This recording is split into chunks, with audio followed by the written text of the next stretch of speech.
हाँ जी, लास्ट में राजस्थान का ओरिजिन कंप्लीट हो गया था अपना।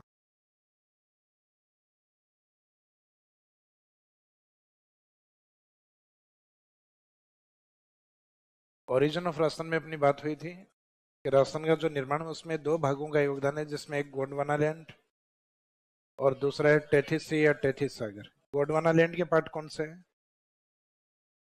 जो थोड़े टफ और चट्टानी भाग है, जैसे अरावली एंड हार्ड होती। और टेथिस सी में राजस्थान में Thar desert and eastern plane.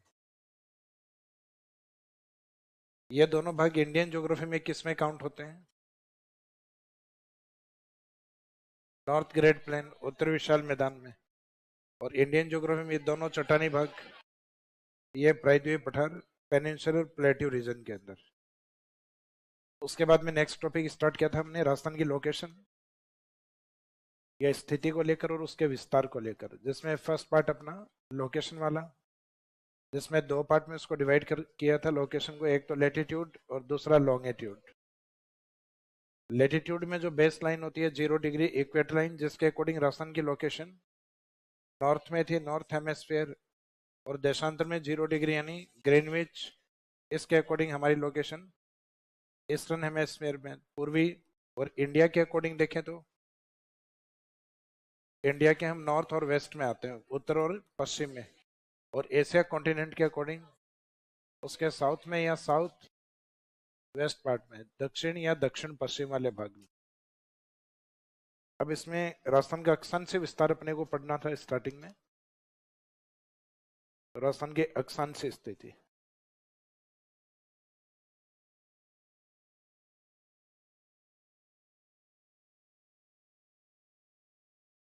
यह हेडिंग में लिया था, लिखा है इसमें कुछ नहीं था अपन ने।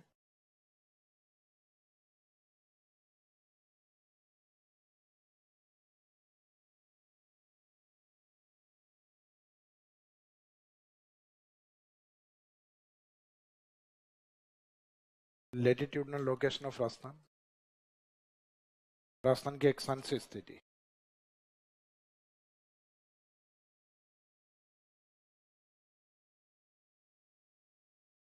राजस्थान के सदन की तरफ, जैसे इंडिया के सदन की तरफ 0 डिग्री है, तो इसका मीनिंग राजस्थान के भी 0 डिग्री सदन में।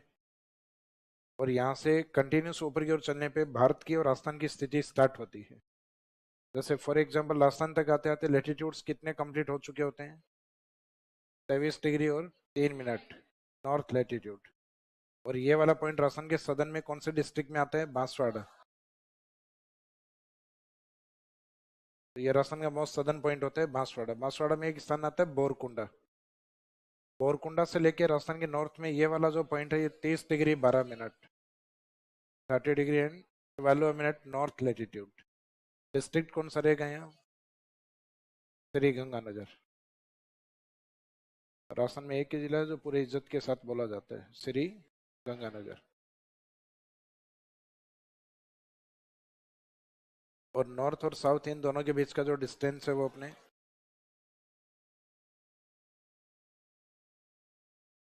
826 किलोमीटर। इसका मीनिंग ये अपनी लेटीट्यूडनल डिस्टेंस होती है। राजस्थान ये नॉर्थ से लेकर और दक्षिण का जो अक्षांश है उन दोनों के बीच की दूरी कितनी है? 826। तो लेटीट्यूड हमेशा कौन सी डायरेक्शन को इंडिकेट करता है? नॉर्थ या साउथ को। तो इसका मीनिंग ये नॉर्थ और साउथ वाली जो डायरेक्शन है इसको कौन बता रहे हैं? लेटीट्यूड्स, यानी अक्षांश स्थिति। और राजस्थान के ईस्ट और वेस्ट वाले पॉइंट को कौन बताएंगे? देशांतर। यानी यहाँ अपने आप में एक लेटीट्यूड लाइन होगी और यहाँ पे भी एक लेटीट्यूड यानी देशांतर होंगे दोनों जगह। तो ये हम बाद में कवर करेंगे। तो पहले इसमें ये डायग्राम बनाइए, इसके अकॉर्डिंग फिर हम लिखेंगे। तो राजस्थान वैसे लगभग अपने काइट शेप में आता है, पतंगाकार आकृति में। तो इसमें डायग्राम बनाते टाइम थोड़ा सा ये ध्यान रखना, ये पश्चिम वाला जो भाग है थोड़ा सा उभरा हुआ है। फिर सदन में जाने के बाद ईस्ट वाला पार्ट बनाते टाइम इसमें इस हिस्से को छोड़ के फिर आगे का हिस्सा बना लीजिए। फिर ये वाला जिगजैग पार्ट नीचे की तरफ, फिर ऊपर की ओर जाके वापस नीचे की तरफ। तो हाड़ौती वाले पार्ट में राजस्थान थोड़ा जिगजैग टाइप होता है, थोड़ा टेढ़ा मेढ़ा रहता है। लेकिन जब मोस्ट सदर्न पार्ट करो तो हाड़ौती के हिस्से को ज्यादा नीचा नहीं करना है, ज्यादा नीचे बांसवाड़ा रहेगा।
इस साइड में जो बांसवाड़ा लिखा है इसमें लोकेशन में इंडिकेट कर सकते हो, आगे बोरकोंडा।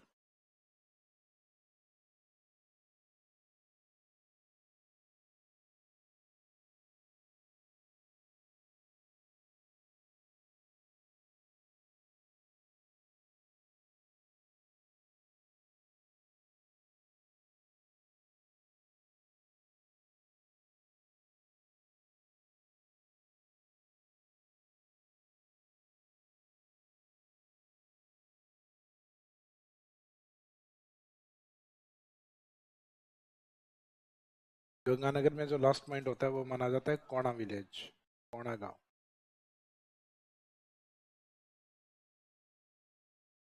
तो राजस्थान बांसवाड़ा बोरकुंडा से लेके श्री गंगानगर कोणा तक। तो वैसे भी अपने घर में नीचे नीचे क्या होता है, पानी का टैंक होता है, कुंड होता है। तो राजस्थान के भी नीचे नीचे किसको मानना है, कुंड को। कौन सा? बोरकुंडा। और ऊपर की ओर है कोणा। यहाँ पाकिस्तान के टच में रहेगा अपना। एक वैसे तो जगह का नाम तो आता है जैसलमेर में, करड़ा आता है ये, लेकिन ज्योग्राफी में अपने करड़ा नहीं लिखा जाता है, इसको कटरा लिख दिया जाता है। कटरा जम्मू कश्मीर में है। तो ये राजस्थान का मोस्ट सदर्न पॉइंट है। जबकि ईस्टर्न पॉइंट जो है, जो माना जाता है सिलाना। कौन सी साइट है? सिलाना। तो पाकिस्तान वालों के साथ वैसे भी अपनी कट्टर दुश्मनी मानते हैं हम। तो इधर देखते हैं, या तो ये अपने को, या हम इनको युद्ध के अंदर काटते पीटते हैं। अगर अपना कोई सैनिक घायल होता है तो इसको इधर लाके सीलते हैं। तो इधर कटरा और इधर सीला। तो ये कटरा और सिलाना। बाकी ये कटरा नहीं होके सही शब्द क्या होता है, करड़ा। लेकिन अपने को करड़ा नहीं लिखना, अपने यही शब्द आता है एग्जाम में। तो इन दोनों के बीच की जो डिस्टेंस है ये मेंशन कर देना, 826 किलोमीटर। अब इसको इस तरीके से मेंशन करना है कि अपने को एक तो लेटीट्यूड वैल्यू है, अक्षांश वो बताने हैं। अक्षांशों के स्थान है वो कौन से हैं, उनके बारे में लिखना है। जहां से अक्षांश स्टार्ट होते हैं वो डिस्ट्रिक्ट या जिला कौन सा है, और उन अक्षांशों के बीच की डिस्टेंस या दूरी कितनी है।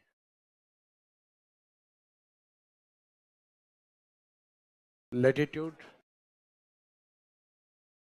जहां से अक्षांश स्टार्ट होते हैं उस प्लेस का नाम। बातें नहीं करें, समोसे के लिए मुंह खुलना चाहिए। तो डिस्ट्रिक्ट या जिला, और जो जिला या स्थान जहां से स्टार्ट होता है या अक्षांश जहां से स्टार्ट होता है, उन अक्षांशों के बीच के डिस्टेंस कितने हैं। तो राजस्थान में अक्षांश की जो वैल्यू है वो अभी मैंने आपको कितनी बताई थी, कहां से कहां तक है? 23 डिग्री और 3 minute north latitude to 23 degree 12 minute north latitude. 23 degree 3 minute ये स्थान कौन सा होता है? ये राजस्थान का सदर्न पॉइंट है, बोरकोंडा।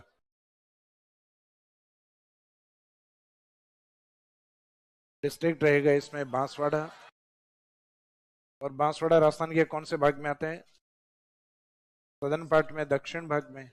बिल्कुल इसके अपोजिट है 30 डिग्री 12 मिनट, जहाँ कोणा विलेज, कोणा गांव। डिस्ट्रिक्ट रहेगा आपका श्री गंगानगर। और श्री गंगानगर राजस्थान के कौन से भाग में है? उत्तर में।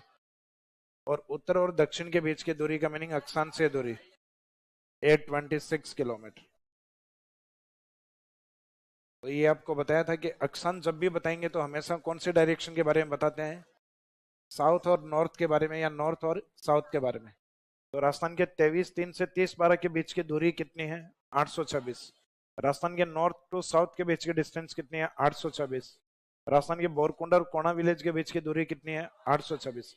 इसका मीनिंग ये जो साइट है और ये वाली साइट है, इन सब के बीच में डिस्टेंस क्या रहेगी? ये 826। तो अभी जो डायग्राम अपन ने बनाया था उस डायग्राम के अकॉर्डिंग है ये सारे डेटा। तो यहाँ से जो क्वेश्चन पूछता है एग्जामिनर, सदर्न वाले जो पार्ट हैं या नॉर्थ वाले पार्ट हैं उनके बारे में क्वेश्चन। जैसे राजस्थान का दक्षिणी जिला कौन सा है? बांसवाड़ा। सदर्न साइट या प्लेस कौन सा है? बोरकुंडा। राजस्थान का सबसे दक्षिणी अक्षांश कौन सा है? और बिल्कुल इसके अपोजिट ये है, नॉर्थ में श्री गंगानगर, कोणा विलेज एंड 30 डिग्री और 12 मिनट। अब इसके ऊपर अप्लाइड कई बार क्वेश्चन आपको इस तरीके से दिए जाते हैं। 23 डिग्री 3 मिनट दक्षिणी अक्षांश southern latitude, 25 degree north latitude, 15 degree north latitude. None of this, यानी इनमें से कोई नहीं। इनमें से कौन सा लेटीट्यूड है जो राजस्थान से रिलेवेंट है? आंसर रहेगा 25 डिग्री उत्तरी अक्षांश। राजस्थान से रिलेवेंट लेटीट्यूड पूछा है। तो इसका मीनिंग है कि अपने को यह देखना है कि राजस्थान से रिलेवेंट रिलेटिव जो लेटीट्यूड है वो कहाँ से स्टार्ट होते हैं? 23 डिग्री 3 मिनट नॉर्थ लेटीट्यूड यहाँ से स्टार्ट होते हैं। इसका मीनिंग इसके पहले की वैल्यू नहीं आनी चाहिए राजस्थान में। और कहाँ तक चलते हैं? 30 डिग्री 12 मिनट नॉर्थ लेटीट्यूड। इसका मीनिंग 30 डिग्री 12 मिनट है, इसके बाद की वैल्यूज नहीं होनी चाहिए। तो यहाँ से लेकर और इसके बीच में कोई भी वैल्यू है वो राजस्थान के पास है। 24 25 26 27 28 29 30 और 30 डिग्री 12 मिनट यहाँ तक। तो क्या 23 और 30 के बीच में 25 आता है? और नॉर्थ वाला आता है? बिल्कुल नॉर्थ वाला ही आता है। तो ये लोकेशन बिल्कुल सही है। 15 डिग्री राजस्थान में आता ही नहीं। राजस्थान स्टार्ट ही 23 से होता है लेटीट्यूड्स के अंदर। और ये 23 डिग्री 3 मिनट ये आता तो है, लेकिन ये सदर्न लेटीट्यूड नहीं होता। ये तो बिल्कुल 0 डिग्री के अपोजिट वाला ऑस्ट्रेलिया के आसपास हो गया ये वाला पॉइंट। तो जबकि राजस्थान है नॉर्थ के अंदर, राजस्थान की साइट ये होती है 0 डिग्री के ऊपर। इसका मैंने यहाँ सदर्न लेटीट्यूड लगना ये गलत था इसमें। तो कई बार क्या होता है कि राजस्थान कईयों के लिए सिर्फ इन दो पॉइंट पे ही होता है, तो बाकी राजस्थान के हवा में थोड़ी ना है। तो राजस्थान 23 से स्टार्ट होता है, कंटिन्यूस कहाँ तक चलता है? 30 डिग्री 12 मिनट तक। तो इसमें ये वैल्यूज इस तरीके से, यानी इस डायग्राम के अकॉर्डिंग ही लिखा अपन ने कि 23 डिग्री बोरकुंडा बांसवाड़ा या सदन से लेकर, सदन में बांसवाड़ा बोरकुंडा 23 डिग्री 3 मिनट से लेकर और उसके अपोजिट वाली वैल्यूज हुआ है, और दोनों के बीच में दूरी कितनी है? 826। तो इस फॉर्मेट में इसको लिख दीजिए। समोसे खा लो पहले।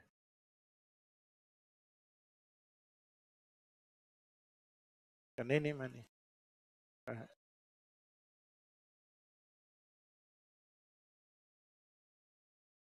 हाँ, बोल। बाहर।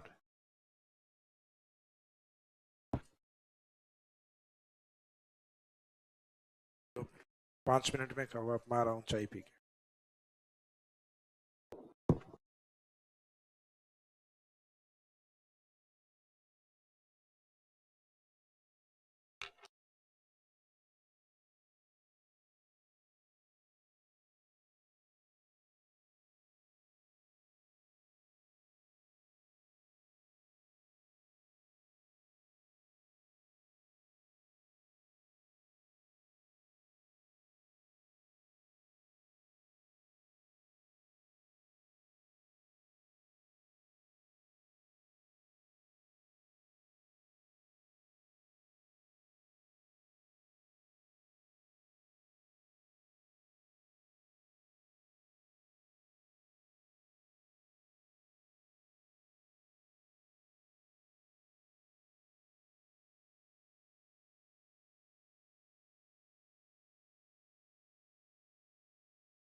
हाँ जी।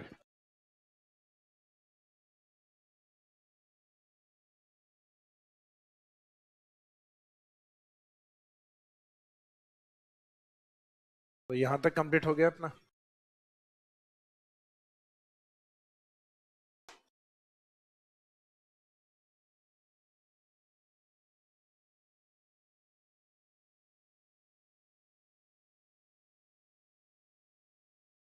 समोसा खाने की स्पीड इतनी धीरे है? अच्छा, दो।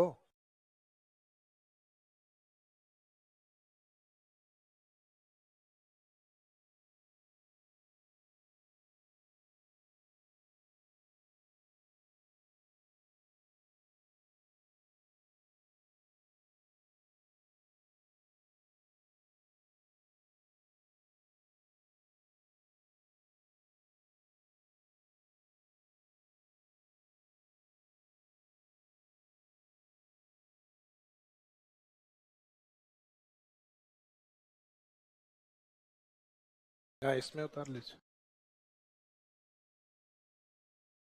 डायग्राम फॉर्मेट आपने लिखा हुआ है, बाकी इसमें क्वेश्चन आपके समझ में आ जाएंगे कि इस फॉर्मेट में पूछते हैं। यानी या तो डायरेक्ट लेटीट्यूड्स को लेके क्वेश्चन पूछेंगे तब तो वैल्यूज अपनी आंसर ये रहेगा। राजस्थान के स्थान पूछेंगे कि राजस्थान के दक्षिणी और उत्तरी स्थान बताइए, तो स्थान है बोरकुंडा सदन और मोस्ट नदन है कोना विलेज। या राजस्थान के दक्षिणी और उत्तरी जिले बताइए, तो डिस्ट्रिक्ट में सदन में बांसवाड़ा और नॉर्थ में रहेगा श्री गंगानगर। और डिस्टेंस पूछते हैं तब आंसर रहेगा 826। ये राजस्थान की उत्तर दक्षिण की दूरी, या राजस्थान की अक्षांशीय दूरी, या राजस्थान में 23 3 से और 30 12 के बीच की दूरी, सबका आंसर क्या रहेगा? 826, 826।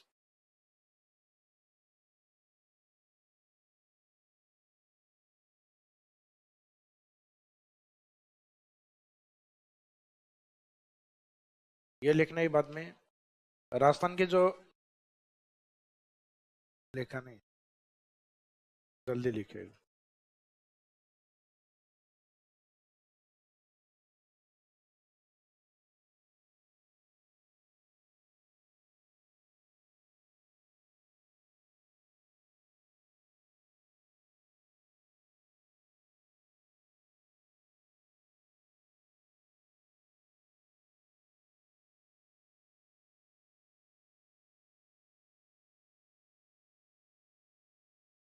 ये वाला हाँ, लिखना।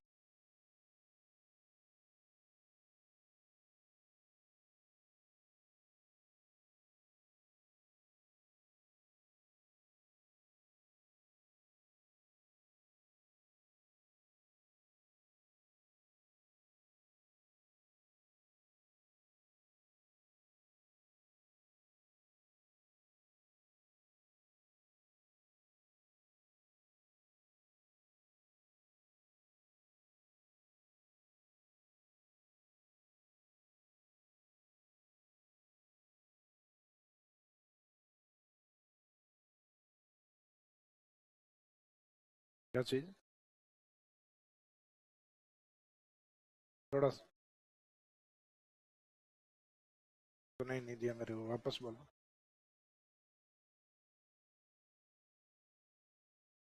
23 डिग्री। राजस्थान 23 डिग्री और 3 मिनट से स्टार्ट होता है, हाँ।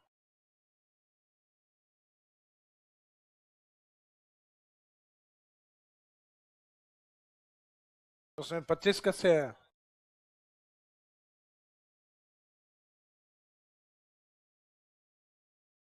ये वाले लिखे पहले।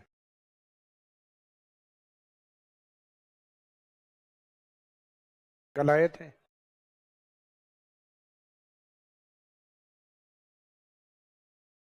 आप लोगों की क्या 23 तारीख के बाद आपकी भी ऑनलाइन क्लासेस होती हैं क्या?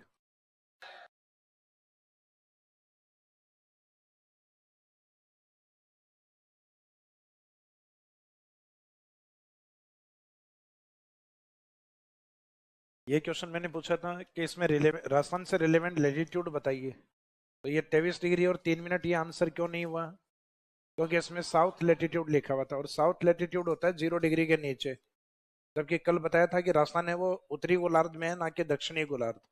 तो ये सदर्न लेटीट्यूड या दक्षिणी अक्षांश वाले अक्षांश राजस्थान में नहीं होते, क्योंकि ये सेम काउंटिंग उत्तर में भी चलती है 90 डिग्री नॉर्थ तक, और सेम काउंटिंग सदर्न में भी चलती है सदर्न लेटीट्यूड के नाम से, सदर्न लेटीट्यूड 90 डिग्री तक।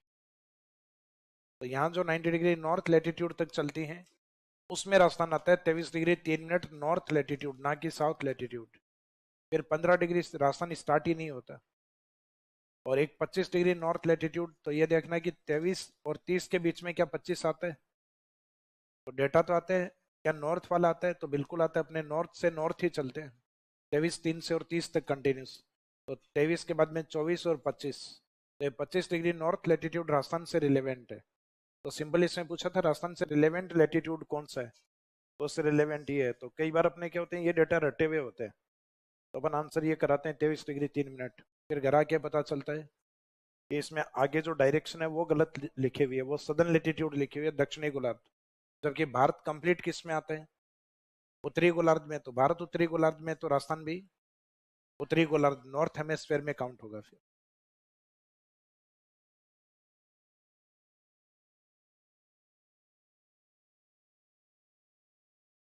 अब ये लिखने के बाद में राजस्थान का जो अक्षांशीय विस्तार है,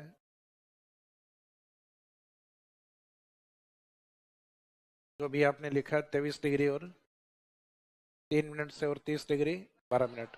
अब आपसे ये पूछा जाए दोनों के बीच में गैप बताइए कितना है, डिस्टेंस वाला नहीं, दोनों के बीच में गैप, इनके बीच में माइनस करना है ना। गैप के लिए क्या करते हो, माइनस। 30 में से 23 घटा दो, 60 डिग्री और 12 मिनट था सर। 30 डिग्री 12 मिनट, 12 मिनट में से 3 मिनट घटाओगे 9 मिनट। तो राजस्थान में जो टोटल लेटीट्यूडनल गैप है वो 60 डिग्री और 9 मिनट। और दूरी में पूछा जाए तो दूरी में अपने को ध्यान है कि 826 किलोमीटर की डिस्टेंस में। तो नोट में नेक्स्ट में लिखो, latitudinal gap of Rajasthan is 7 degree 9 minute. Note में लिखिएगा 60 डिग्री 9 मिनट अक्षांशों में राजस्थान का विस्तार।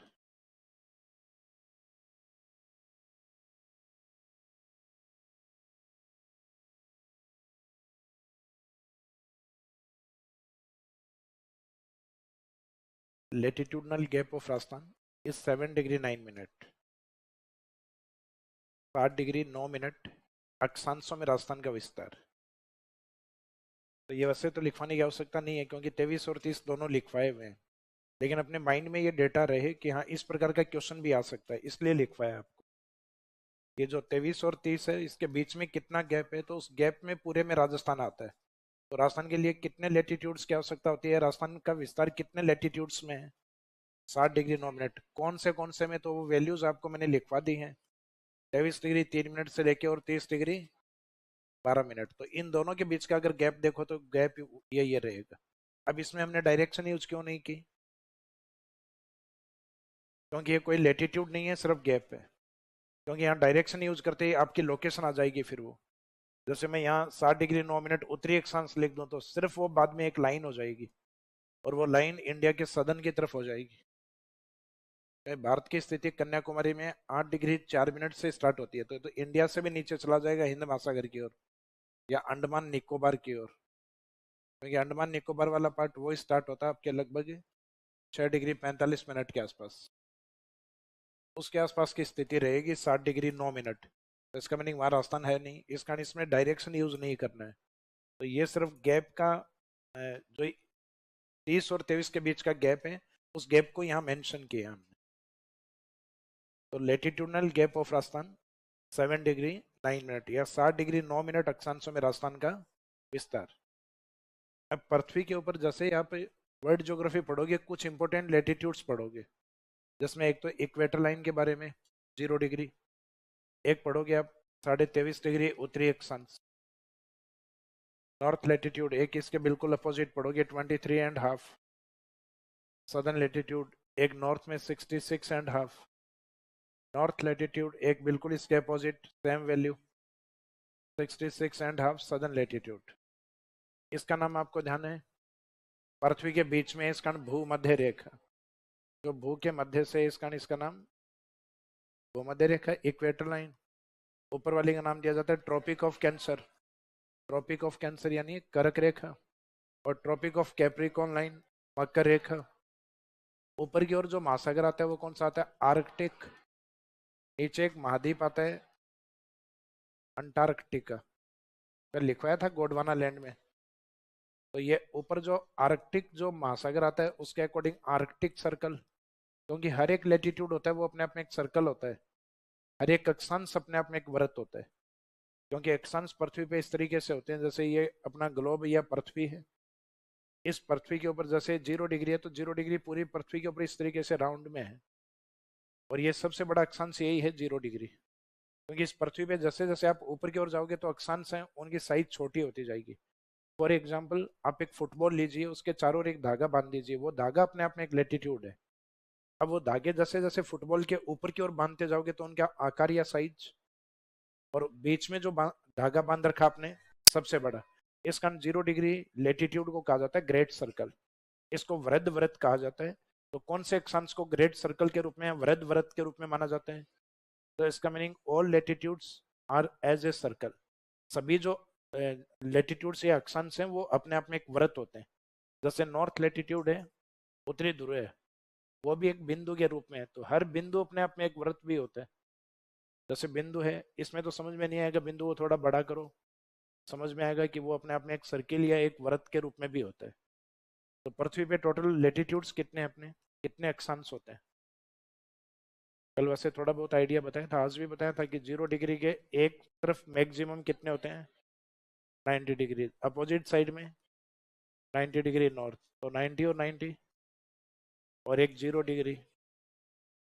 0 डिग्री भी तो अपने आप में एक लेटीट्यूड है ना।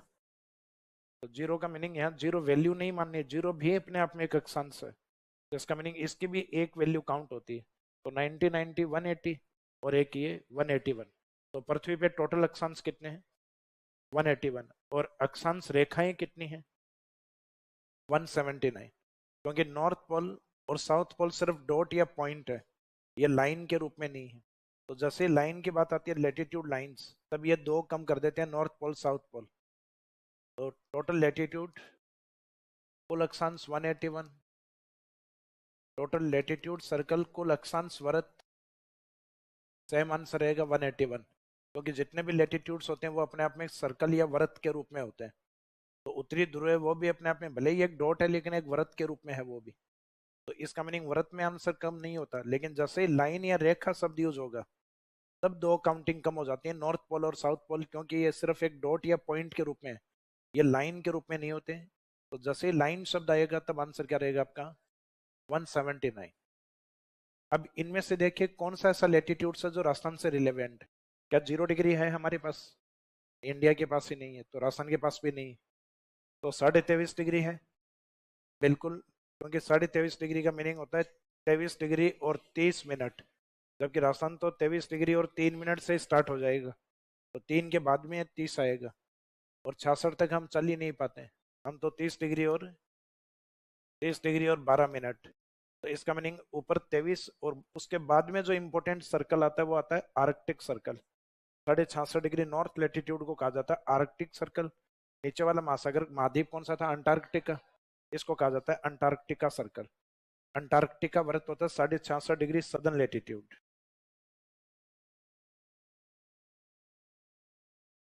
अंटार्कटिका, तो ये होता है आर्कटिक और ये होता है अंटार्कटिका। जो छोटा नाम लगेगा उसको ऊपर रखना हवा में, और जो भारी लगे बड़ा लगे उसको नीचे रखना, अंटार्कटिका को। तो ये पृथ्वी पे 5 इंपॉर्टेंट लेटीट्यूड्स माने जाते हैं। इन 5 में से अपने से रिलेवेंट है वो कर्क रेखा है।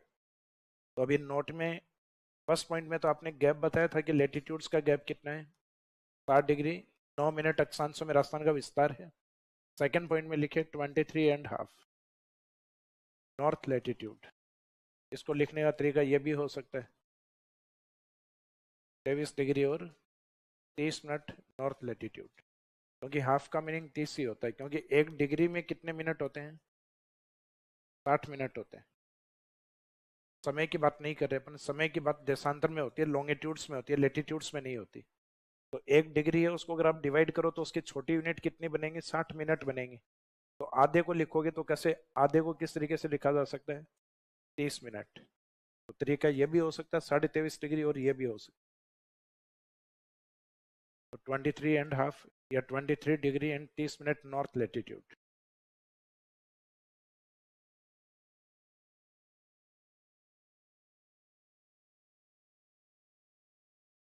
23.5 डिग्री उत्तरी अक्षांश का मीनिंग है उत्तरी अक्षांश।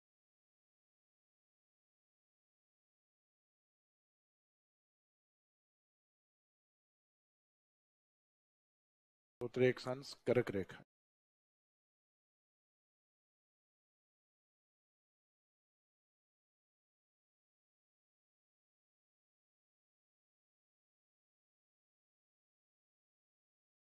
Tropic of cancer line, tropic of cancer line लगाने की आवश्यकता नहीं है। ट्रॉपिक ऑफ कैंसर कर्क रेखा को कहा जाता है। इसी के लिए हिंदी में एक शब्द और भी यूज करते हैं, उत्तरी अयनांत।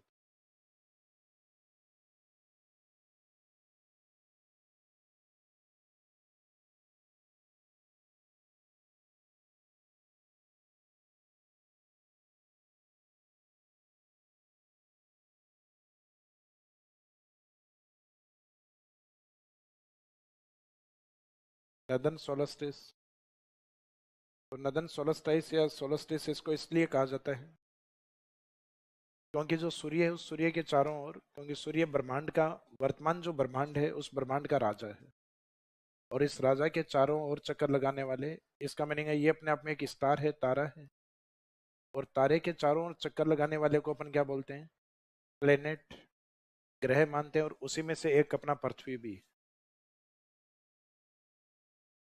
और पृथ्वी, जैसे हम ये काल्पनिक अर्थ माने, तो हम काल्पनिक मानेंगे तो अपने लिए इसका ये नॉर्थ है, ये इसका साउथ, लेकिन वास्तविकता में ऐसा नहीं है। ये अपने एक्सिस पॉइंट पे ऐसे नहीं होके ईस्ट की तरफ झुके हुए हैं। तो इसका मीनिंग ये, इसका काल्पनिक जो अक्ष है इस पे ऐसे नहीं होके ये इस तरीके से, इसका रियलिस्टिक जो नॉर्थ है वो ऐसे, और इसका साउथ, इसका मीनिंग ये अपने एक्सिस पॉइंट पे कितने डिग्री झुकी हुई है, 23.5 डिग्री। तो इसका मीनिंग यहाँ इसका ये 0 डिग्री है, और ये यहाँ पे जो है ये 23.5 डिग्री। अब इस 23.5 डिग्री पे सूर्य जैसे ही सीधा होता है, तो वो टाइम पीरियड होता है अपने यहाँ 21 जून, 21 जून। तो 21 जून को हमारी कौन सी लाइन पे होता है सूर्य, कर्क रेखा पे। अब ये पृथ्वी सूर्य के चारों ओर इस तरीके से रोटेट करती, तो 6 महीने के बाद, 6 महीने के बाद पृथ्वी की स्थिति ये, इसका नॉर्थ लेटीट्यूड और साउथ लेटीट्यूड सेम वही पोजीशन में है, ईस्ट की तरफ झुके हुए। ये 0 डिग्री, ये अपना 23.5 कर्क रेखा वाला पार्ट, और ये 23.5 डिग्री सदन वाला मकर रेखा, ट्रॉपिक ऑफ कैप्रिकॉर्न।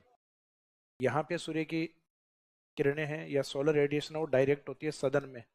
6 महीने बाद, यानी जून के 6 महीने बाद क्या होता है, दिसंबर, तो लगभग 22 दिसंबर को सूर्य की सीधी किरणें होती हैं मकर रेखा पे।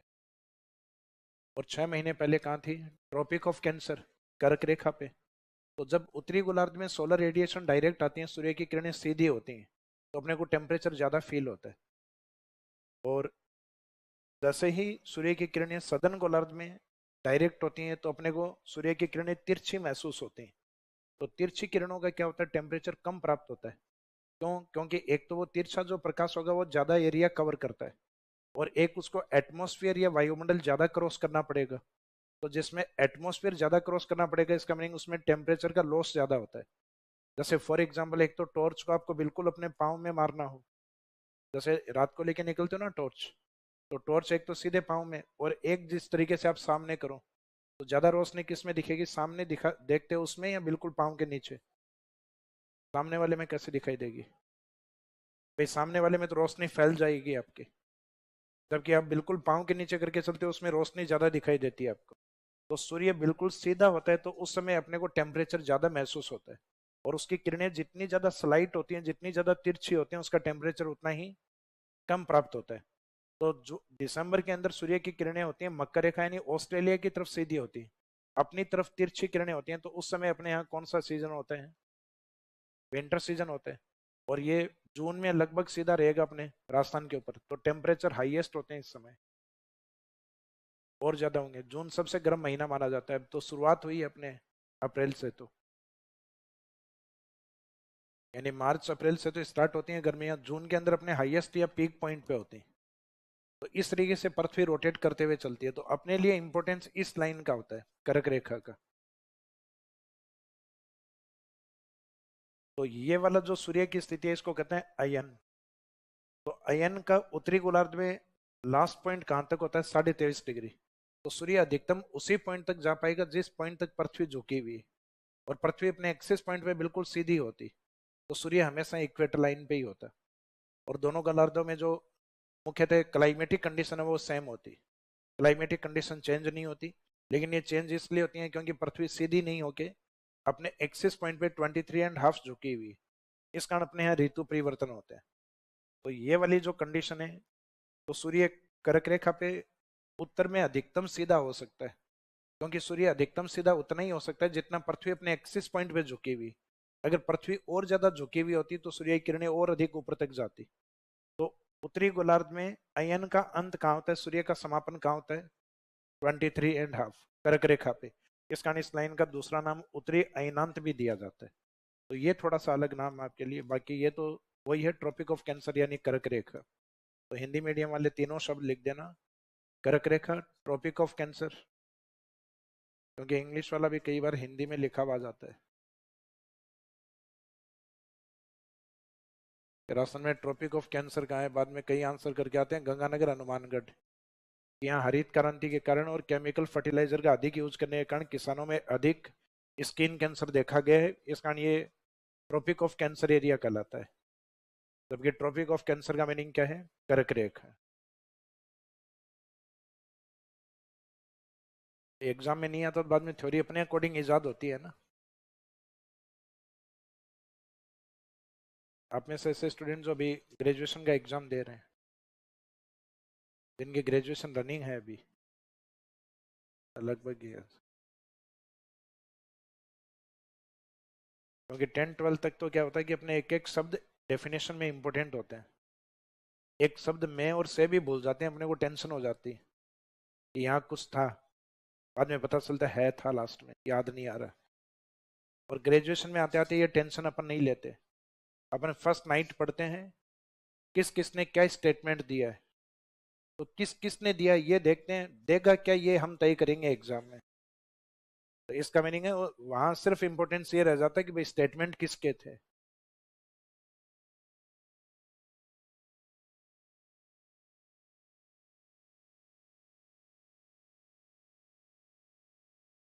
तो इसमें इसके नाम लिख दीजिए, 23.5 is known as tropic of cancer and southern solstice, उत्तरी अयनांत। अब इसकी लोकेशन राजस्थान में किस तरीके से है, तो ये राजस्थान का सिर्फ सदर्न पार्ट इंडिकेट कर रहे हैं अपन, जो कि इक्वेटर लाइन या 0 डिग्री के कौन से भाग में, नॉर्थ में या साउथ में, इसके नॉर्थ में। ये तो राजस्थान का south part 23 degree and 3 minute, ये बोरकुंडा बांसवाड़ा वाली साइड। तो इसके बाद में 30 आना चाहिए, 3 के बाद में। तो ये बांसवाड़ा की लोकेशन कुछ इस तरीके से है, प्रतापगढ़ की इस साइड में प्रतापगढ़ आता है, तो बांसवाड़ा के इस साइड में प्रतापगढ़ वाली साइड है, वहां बांसवाड़ा का विस्तार थोड़ा ज्यादा है, जबकि इस साइड में विस्तार कम है डूंगरपुर की तरफ। तो ये वाली जो लोकेशन है ये है बांसवाड़ा।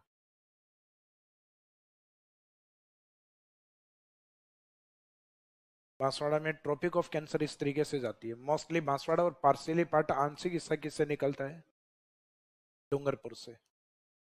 तो राजस्थान में कर्क रेखा कितने जिलों से गुजरती है, 2 जिलों से। मेनली कौन सा डिस्ट्रिक्ट, बांसवाड़ा। किस जिले के मध्य से गुजरती है, बांसवाड़ा।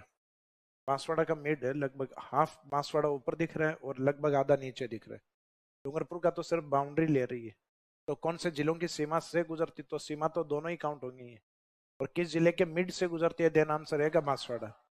और इस रेखा की जो वैल्यू है वो कितनी है, ये 23 डिग्री 3 मिनट है, और ये 23 degree 30 minute north latitude.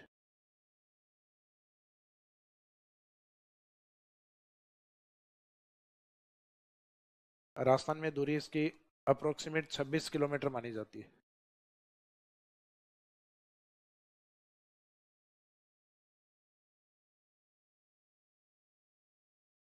Distance in Rajasthan state 26 kilometre. अभी आपको बताया था साल में एक दिन ऐसा होता है कि सूर्य इसके ऊपर सीधा होता है, 21 जून। इस दिन सनलाइट या रेडिएशन डायरेक्ट होती है, तो इसका मीनिंग है इस दिन हमारे डे लाइट यानी सूर्य की जो रोशनी है वो ज़्यादा टाइम तक रहेगी। डे लाइट लगभग 13 hours and 27 minutes, यानी 13 घंटे और 27 मिनट का दिन होता है इस दिन। क्योंकि आजकल आप देख रहे हो दिन अपने बढ़ने लगे हैं मार्च के बाद, और ऐसा इसलिए होता है जैसे पृथ्वी है। अब वास्तव में तो अभी आपको जो बताया था वो होता है इस तरीके से, पृथ्वी के चारों ओर सूर्य के चारों ओर पृथ्वी इस तरीके से रोटेट करती है। लेकिन ज्योग्राफी को इजी बनाने के लिए कई बार अपन सूर्य को भी रोटेट कर देते हैं। अपन ये कहते हैं कि जैसे पृथ्वी है, इस पृथ्वी का 0 डिग्री है, अभी सूर्य इसके कर्क रेखा पे यहाँ पे आया हुआ है, यानी इस साइड में आने वाला है जून में। तो ये जून में मार्च से क्रॉस करना स्टार्ट हो गया था नॉर्थ की तरफ 21 मार्च के बाद, और वापस सदन की तरफ जाएगा तब तक आ जाएगा आपके 23 सितंबर। कितने महीने का फर्क है इन दोनों में? 6 महीने का। और ये सामने जो इस साइड में मकर रेखा पे आएगा, तो इन दोनों के बीच में 6 महीने का फर्क। और अपने नियरेस्ट जो भी लोकेशन है उन सब में 3-3 महीने का गैप होता है। ये 3 यानी मार्च, ये 6 जून, ये 9 मंथ का वो टाइटल लिख रहे हैं अपन। तीसरा महीना अपना मार्च होता है, छठा महीना जून होता है, नवा महीना अपना सितंबर, और 12वां महीना अपने दिसंबर। तो दिसंबर में जाएगा यहाँ पे 22 दिसंबर को सूर्य। तो इसका मीनिंग है 21 मार्च से लेके और 23 सितंबर के बीच में उत्तरी गोलार्ध में अपने सोलर रेडिएशन तेज होती है। और जैसे मार्च से और सितंबर के बीच में जिनके घरों पे सोलर प्लेट्स लगी हुई होती हैं, उनके सोलर प्लेट्स में यूनिट ज्यादा बनती। और सितंबर से लेके और मार्च के बीच में, यानी सितंबर से बीच में दिसंबर और दिसंबर के बाद में मार्च, इस ड्यूरेशन में अपने टेम्परेचर कम प्राप्त होता है। कारण क्योंकि इस समय सूर्य सदर्न हेमिस्फीयर में होता है। हमें हमारे यहाँ सूर्य की किरणें थोड़ी तिरछी होती हैं, स्लाइट होती हैं। और दिसंबर के पास और जनवरी के पास तो बिल्कुल टेम्परेचर कम हो जाते हैं अपने यहाँ, सबसे ठंडे महीने होते हैं। तो उस समय सोलर रेडिएशन और भी कम होती है, तो अपने यूनिट्स और कम बनेंगे। तो इसका मीनिंग ये है कि मार्च से लेके और सितंबर तक का जो टाइम पीरियड होता है ये अपने हाईएस्ट टेम्परेचर के टाइम पीरियड होते हैं। और इसमें भी सबसे हाईएस्ट जब जून में अपने यहाँ सूर्य सीधा होता है, क्योंकि अपने यहाँ कंडीशन ये रहेगी 21 जून के आसपास। तो इस समय को अपन कहते हैं कर्क संक्रांति। जब सूर्य कर्क रेखा पे सीधा होता है तो इसको नाम क्या दिया गया है?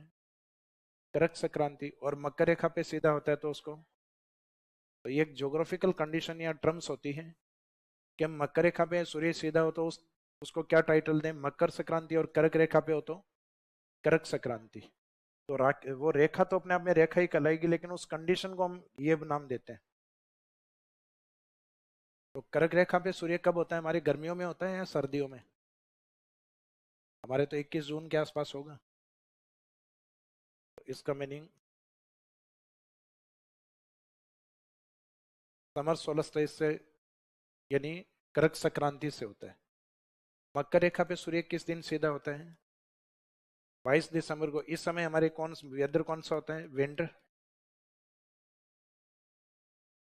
इसको विंटर सोलस्टिस कहा जाता है, यानी मकर संक्रांति या शीत संक्रांति, क्योंकि ये शीत में होती है और ग्रीष्म में होती है, तो ग्रीष्म संक्रांति और ये शीत संक्रांति।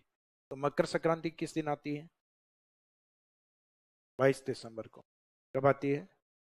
अब दूसरा क्वेश्चन है, मकर संक्रांति फेस्टिवल या त्योहार कब आता है? अब वो सही है जो भी आपने बताया था, वो फेस्टिवल होता है, जबकि ये ज्योग्राफिकल कंडीशन होती है। तो जब तक फेस्टिवल शब्द यूज नहीं हो त्योहार, तब तक 14 जनवरी नहीं बताना है। मकर संक्रांति, इसका मीनिंग इंग्लिश में भी देखना है कि मकर संक्रांति फेस्टिवल तो नहीं लिखा, फेस्टिवल लिखा तब तो आप ठीक हो। और इंग्लिश में ये लिखा विंटर सोलस्टाइस, इसका मीनिंग फिर आंसर रहेगा आपका 22 दिसंबर। दोनों में लगभग 6 महीने का गैप होता है। एक जून लास्ट में है और एक 6 महीने बाद यानी दिसंबर लास्ट में है। तो ये डायग्राम बनाई, उस डायग्राम के बाद में कुछ एक दो लाइनें इसके बारे में लिखेंगे। डे लाइट का मीनिंग समझ में आ गया? ये फैन टेक्नीशियन को बोल, technical team fan fan of.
Day light का मीनिंग होता है प्रेजेंस ऑफ सन, सूर्य की उपस्थिति कितने समय रहती है पूरे दिन में।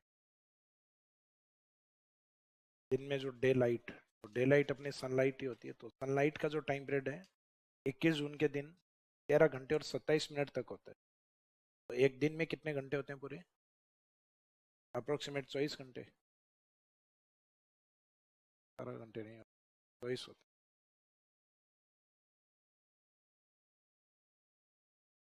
रात्रि वाले भी होते हैं, हो सकता है आपने किसी को समर्पित कर रखे हो।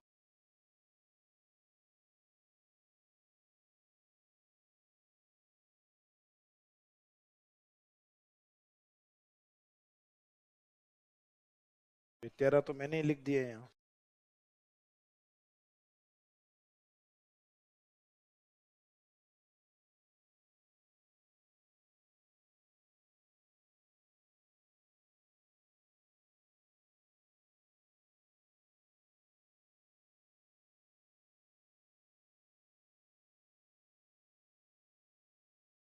ये जो 21 मार्च से और लगभग 23 सितंबर की जो कंडीशन होती है वो होती है long day and smallest night, बड़े दिन और छोटी रातें। तो हमारा सबसे बड़ा दिन कौन सा है? 21 जून। और सबसे छोटी रात सेम है 21 जून। तो दिन बड़ा है तो इसका मीनिंग वो रात छोटी है।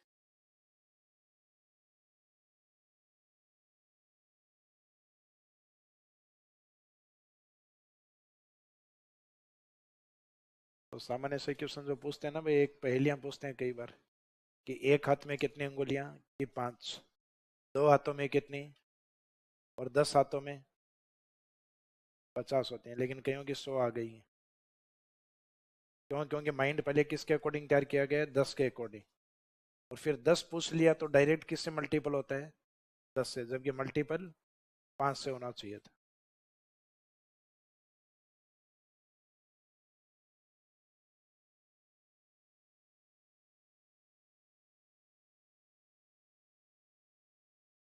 हाँ जी, डायग्राम बना लिया। अब इस डायग्राम में बांसवाड़ा में एक साइट है, राजस्थान का एकीकरण पढ़ लिया आप लोगों ने?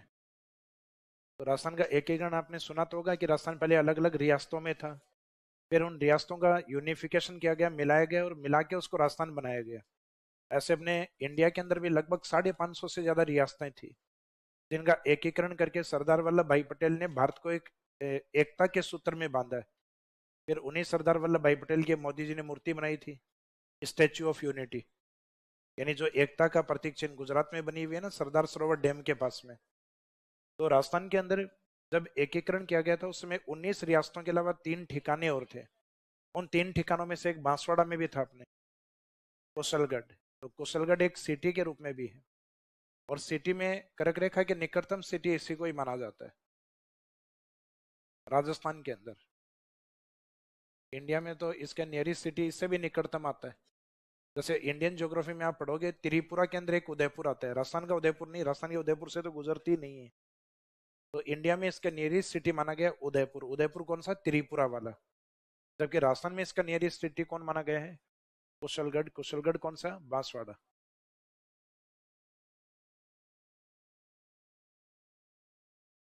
कर्क रेखा के निकटतम शहर।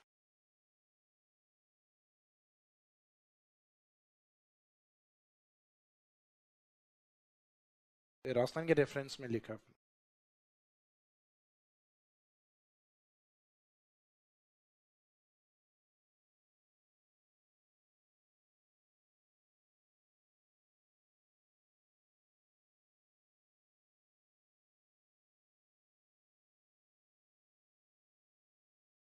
Nearest city from tropic of cancer, कर्क रेखा से निकटतम शहर कुशलगढ़।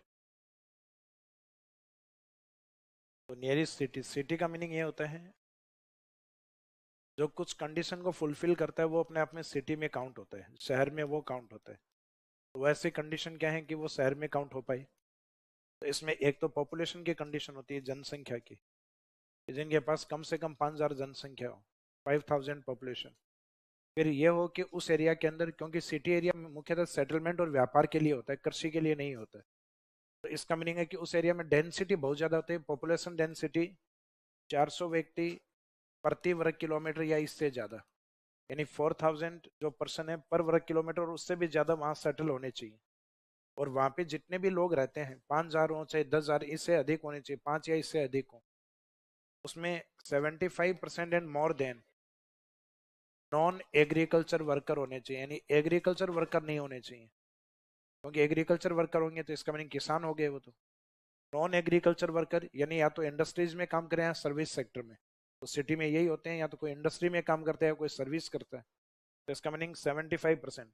क्योंकि सिटी का एरिया कुछ ऐसा भी हो सकता है कि वहाँ ग्रामीण क्षेत्र के लोग हैं, वो भी थोड़े उसके टच वाले एरिया में निवास कर सकते हैं, तो उनके लिए भी छूट है। तो इसका मीनिंग 75% या उससे अधिक, 75% से अगर कम वहाँ लोग हैं, वो जो नॉन एग्रीकल्चर वर्कर हैं, वो अगर 75% से कम है तो इसका मीनिंग सिटी क्राइटेरिया में काउंट नहीं होगा। तो non agriculture worker 75% and more than, और एक इस एरिया में सिविक बॉडीज होनी चाहिए। स्टेट पॉलिटी पढ़ा आपने, कंप्लीट हो गया। तो स्टेट पॉलिटी में आपने स्थानीय स्वशासन की इकाइयां पढ़ी हैं। ग्रामीण क्षेत्रों में आपने 3 यूनिट क्या क्या पढ़ी हैं? ग्राम पंचायत, पंचायत समिति, जिला जिला परिषद।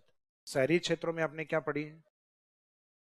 नगर पालिका, नगर परिषद, नगर निगम। उन तीनों को मिला के कहा जाता है सिविक बॉडी, नगरीय निकाय।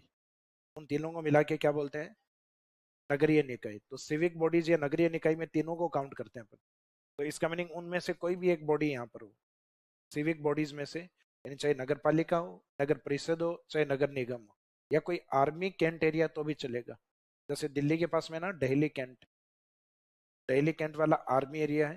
तो वहाँ आर्मी, क्योंकि आर्मी वाला जो एरिया होता है उसमें छावनी होती है, और छावनी में बहुत सारे सैनिक और कम क्षेत्र में रहते हैं। तो आर्मी कैंट एरिया या सैनिक छावनियां वो भी अपने आप में सिटी में काउंट होती हैं। जैसे नसीराबाद राजस्थान के, एक उदयपुर में अंदर आता है। पुलिस का जो एरिया आता है ना, खेरवाड़ा, पुलिस अकादमी है वहां पर। जैसे अपने ये भीलवाड़ा के पास में आता है ना, कौन सा, नशीर नसीराबाद, एक अजमेर में ब्यावर, तो एक नीमच, नीमच तो अब वर्तमान में एमपी में चला गया है। तो स्वतंत्रता इस समय राजस्थान में एक एरिनपुर पाली के आसपास। तो राजस्थान के पास में लगभग कितनी, 6 थी ना उस समय। तो 6 सैनिक छावनियां थी। तो सैनिक छावनी वाला एरिया भी किस में काउंट किया जाता है? सिटी या शहर में। इसके ये क्राइटेरिया होते हैं। तो किसी को भी सिटी बोलने का आधार ये होता है। तो ये नहीं सिटी कितने हैं, तो सिटी अपने ये नहीं बताना कि राजस्थान में 33 या 41।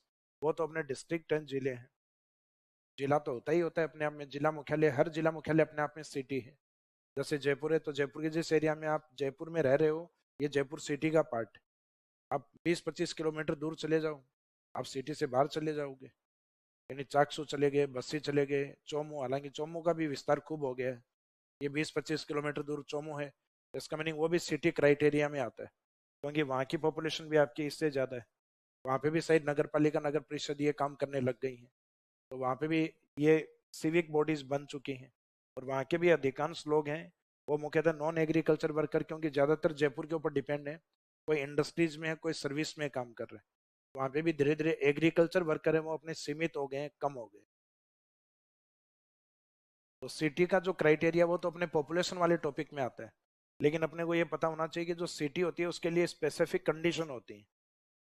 जब ज्योग्राफी मैंने पहले नया नया मैंने भी पढ़ना जब स्टार्ट की, तो मैंने सिटी की डेफिनेशन पढ़ी, तो मेरे को अच्छा लगा कि सिटी की डेफिनेशन ये है। जब आरएस की तैयारी करते, मैंने फ्रेंड से पूछा कि सिटी और रूरल एरिया में क्या अंतर है। उसने कहा चाय पिला फिर बताऊंगा। मैंने सोचा इसने पढ़ रखा होगा, फिर चाय पीने के लिए गए। और चाय पीने के बाद मैंने उससे पूछा बता अब क्या अंतर है। कि जहाँ अभाव है वो गांव है, और जहाँ सुविधा है वो शहर है। वो फैकोलॉजी में बड़ा माहिर था। उसके बाद मैंने उसे कोई डेफिनेशन नहीं पूछी।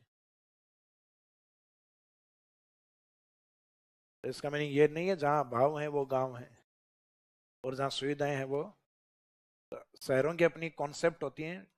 और जब शहरों की जनसंख्या बहुत ज्यादा बढ़ जाए, 10 लाख एंड मोर देन, तो उन सिटीज को हम मेट्रो सिटी बोलते हैं। कौन से सिटी बोलते हैं?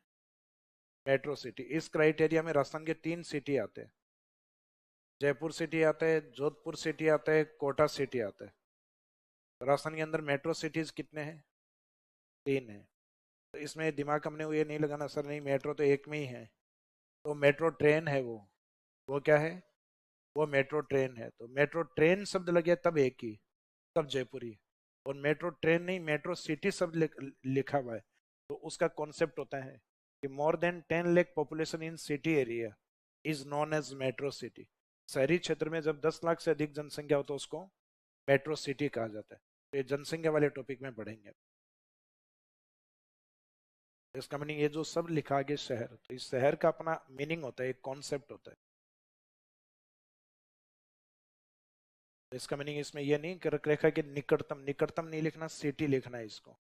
तो निकटतम तो बहुत सारे स्थान है, हर गांव जो कर्क रेखा जहाँ से निकल रही है वो निकटतम ही है उसके। लेकिन ऐसा सिटी जो उसके बिल्कुल निकट है, वो राजस्थान में किसको माना गया है? कुशलगढ़। और ये टाइम टू टाइम थोड़े बहुत डेटा चेंज होते रहते हैं। अब ये जो डायग्राम आपने बनाया है, इस डायग्राम के अकॉर्डिंग अपने कुछ थ्योरेटिकल पॉइंट या इसमें एक दो लाइनें अपने इसमें लिखेंगे। इस डायग्राम के जस्ट नीचे लिखेगा राजस्थान में एक कर्क रेखा,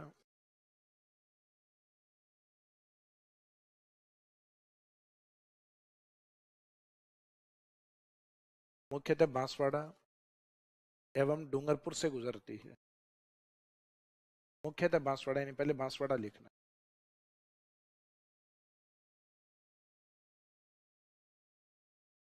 इन Rajasthan state tropic of cancer line passes through mainly Banswara and Dungarpur. Rajasthan में कर्क रेखा मुख्यतः Banswara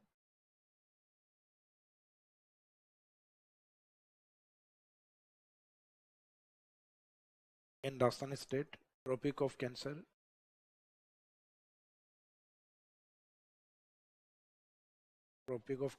passes through mainly Banswara and Dungarpur.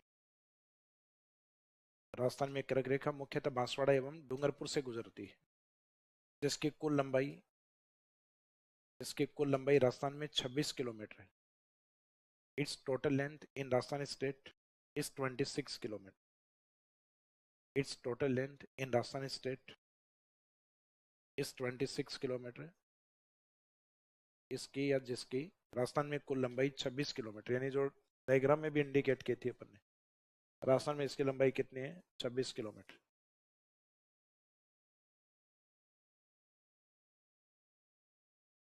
फिर इसी के जस्ट नेक्स्ट लाइन में लिखे 21 21 जून।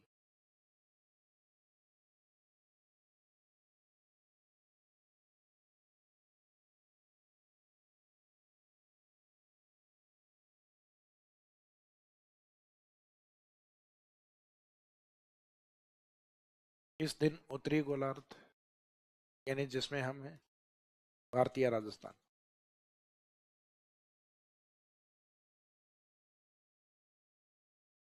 21 जून, इस दिन उत्तरी गोलार्ध या राजस्थान का सबसे बड़ा दिन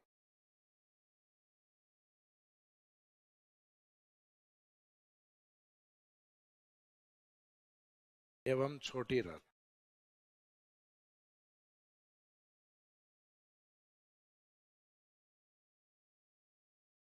21 जून,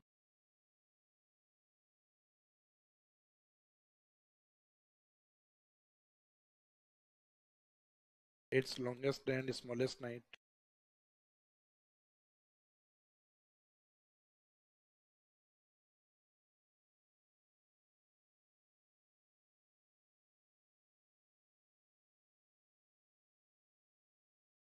Its longest day and smallest night of northern hemisphere.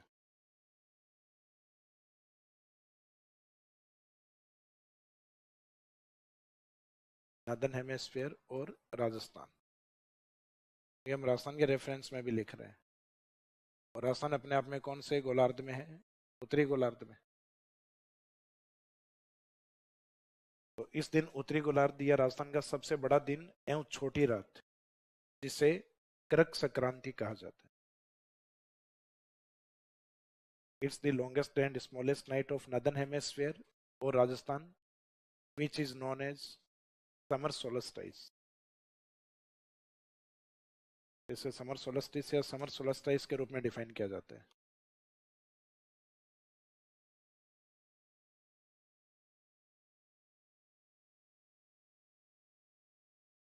It's longest and smallest night of northern hemisphere और Rajasthan, which is known as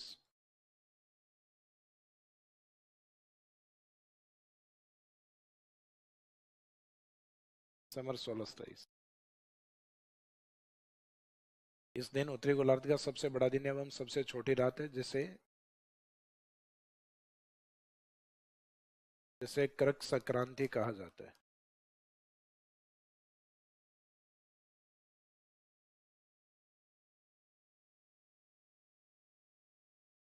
यह RS 2013 में डेफिनेशन पूछी गई थी, करक संक्रांति क्या है। तो कईयों ने तो करक संक्रांति उस टाइम पहली बार ही सुना था, नॉन ज्योग्राफी स्टूडेंट का नहीं सुना हुआ होता। तो कईयों को लगता हो सकता है RPSC से गलती हो गई, उन्होंने मकर की जगह क्या लिख दिया है।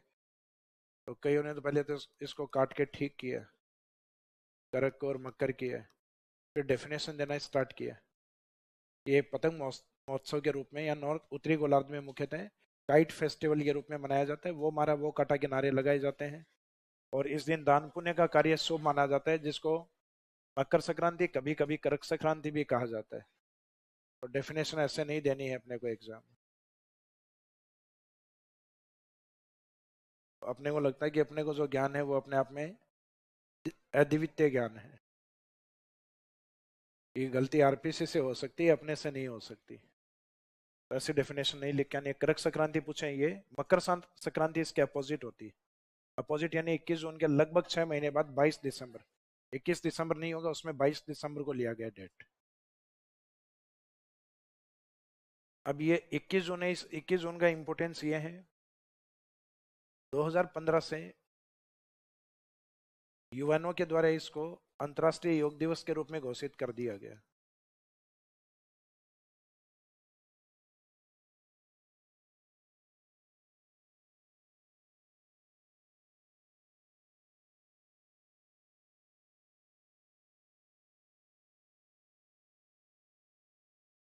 इंटरनेशनल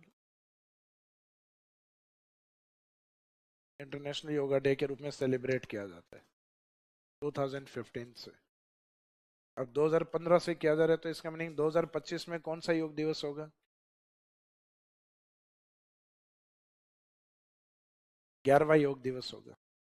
तो इसमें माइनस करके नहीं देखना है, फिंगर काउंटिंग करके देख लेना। 15 से मनाया जा रहा है तो इसका मीनिंग 15, तो उसके आगे कंटिन्यू चलोगे तो 15, 16, 17, 18, 19 और 20, 6 तो यही हो गए 20 तक।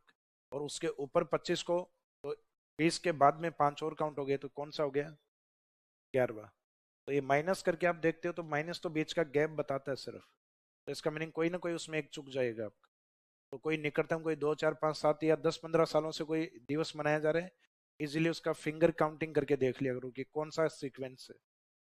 क्योंकि इजी क्वेश्चन होते हैं और इजी क्वेश्चन आते हुए गलत होता है अपने प्लस माइनस के चक्कर में।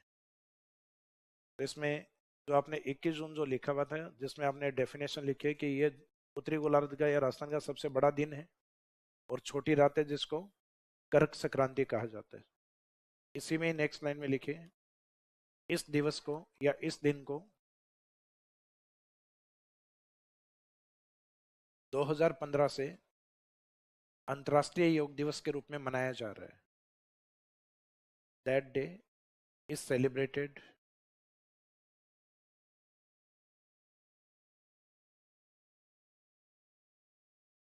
में 21 जून वाले में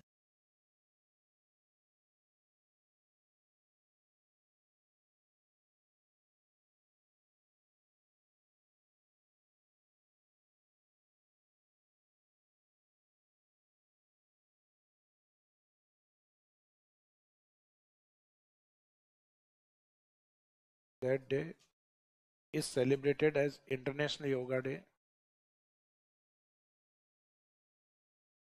since 2015.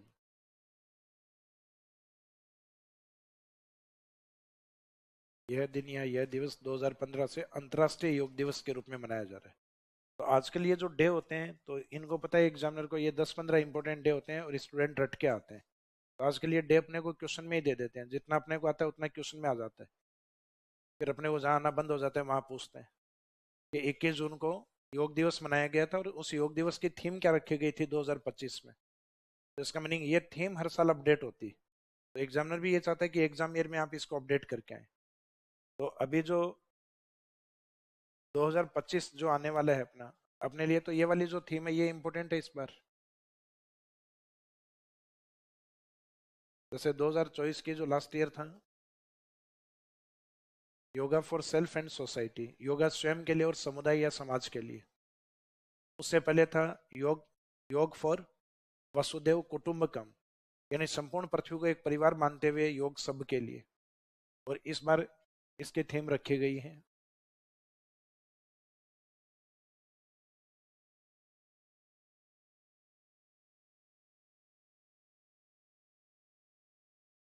ये तो समझ में आएगा कि योगा डे की थीम ही है। तो थीम इसमें 2025 में इस बार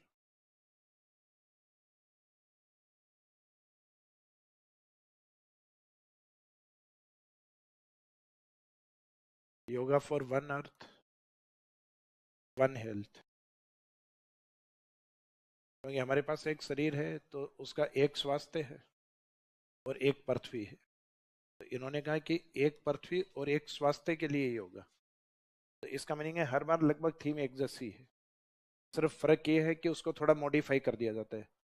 जैसे अभी मैंने बताया कि सेकेंड लास्ट ईयर की थीम क्या थी, योगा फॉर वासुदेव कुटुंबकम, यानी योगा संपूर्ण पृथ्वी के लिए। Last year yoga for self and society, सभी के लिए हो गया, इसमें भी खुद के लिए भी हो गया और समुदाय भी हो गया। इस बार लिखा योगा फॉर वन अर्थ, वही है सेम, पूरी पृथ्वी आ गई, और वन हेल्थ। तो कुछ ना कुछ शब्दों को थोड़ा बहुत मॉडिफाई कर दिया जाता है, बाकी योगा हर बार वही बताया जा रहा है कि लगभग सबके लिए योगा। तो इस बार योगा की इंटरनेशनल योगा डे की थीम ये रखी गई। हिंदी में थोड़े से मीनिंग है वो मॉडिफाई हो जाते हैं। कई बार पृथ्वी का मीनिंग पृथ्वी आ जाता है, कई बार भू आ जाता है, कई बार डायरेक्ट इंग्लिश वाला अर्थ शब्द ही लिख देते हैं। तो इसका मीनिंग थीम हमेशा छोटी होती है, इंग्लिश में याद किया करो। हिंदी में याद करोगे तो उसमें दिक्कत होती है, क्योंकि हिंदी में मीनिंग शब्दों का थोड़ा बहुत इधर उधर लिखा हुआ आ सकता है। तो इसमें इस थीम को जब भी आप एग्जाम दो उस साल इसको अपडेट करना है, एग्जाम ईयर में अपडेट कर लेना।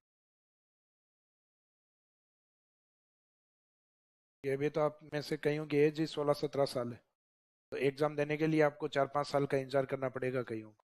तो मीनिंग है जिस साल भी आप एग्जाम दो तो उसके लिए नीचे एक लाइन खाली छोड़ देना। एक तो अब वाली लिख दो थीम, तो 2025 वाली, यानी जो आने वाला जो है अपना लगभग 2 महीने बाद,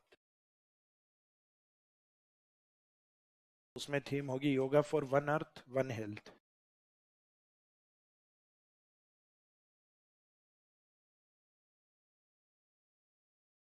एक पृथ्वी एक स्वास्थ्य के लिए योगा,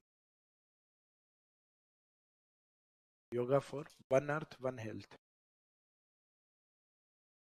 एक लाइन इसमें, एक या दो लाइनें आपको लगता है कि सर प्रथम प्रयास में तो मुश्किल काम लग रहा है मेरे को, आपके हिसाब से लाइनें नीचे खाली छोड़ देना, कितनी अपडेट करनी पड़े आप।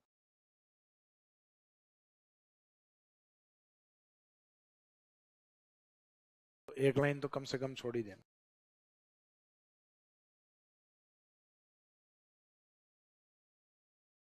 पेज वेज के चक्कर में मत रहना सर पूरा पेज खाली छोड़ दोगे।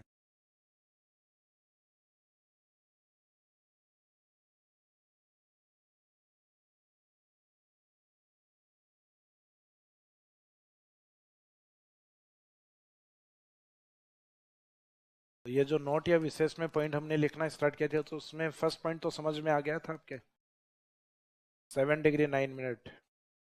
राजस्थान में अक्षांशों का गैप बताया था, राजस्थान कितने अक्षांशों में है, 60 डिग्री 9 मिनट अक्षांशों में पूरा राजस्थान फैला हुआ है।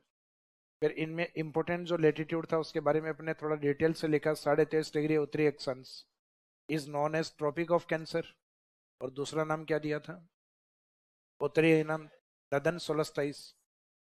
और ये उत्तरी गोलार्ध का या राजस्थान का सबसे बड़ा दिन और सबसे छोटी रात है, जिसको करक संक्रांति भी कहा जाता है। और इसी करक संक्रांति को 21 जून वाले दिन को 2015 से इंटरनेशनल योगा डे के रूप में भी सेलिब्रेट किया जाता है। और इसमें जो लाइन होती है राजस्थान के कितने जिलों से, 2 जिलों से गुजरती है, जिसमें मुख्यतः देन सेकंड, और वो टोटल किलोमीटर 26 किलोमीटर। और नियरेस्ट सिटी इसमें कौन सा होता है, कुशलगढ़ बांसवाड़ा। और कौन से दिन सूर्य इस पे सीधा होता है, 21 जून। उस दिन डे लाइट या सूर्य की रोशनी लगभग 13 घंटे और 27 मिनट।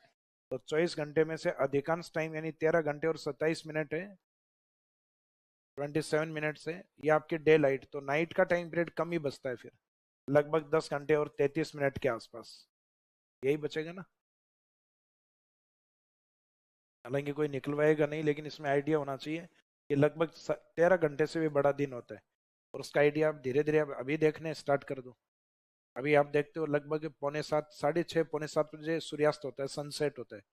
और सुबह अपने सनराइज होना स्टार्ट हो जाता है 6 बजे। तो इसका मीनिंग 6 बजे और शाम को 6 बजे अगर सूर्यास्त हो तब जाके 12 घंटे, और 6 बजे शाम के 6 बजे के बाद में सूर्यास्त होता है। तो अप्रोक्सीमेट 13 घंटे को टच करने लग गए हैं। जबकि ये जून आते आते हम कब तक कहाँ तक पहुंच जाएंगे, 13.5 घंटे तक। 13.5 घंटे घंटे तक डे लाइट रहेगी, सूर्य की रोशनी रहेगी।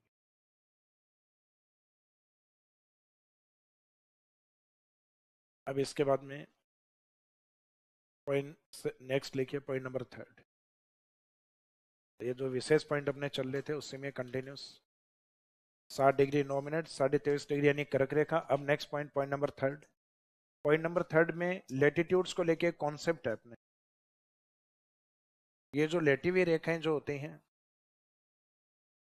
जिसमें अभी कुछ इंपॉर्टेंट लाइंस आपको बताई थी मैंने, 23.5 degree north, same 23.5 degree south, 66.5,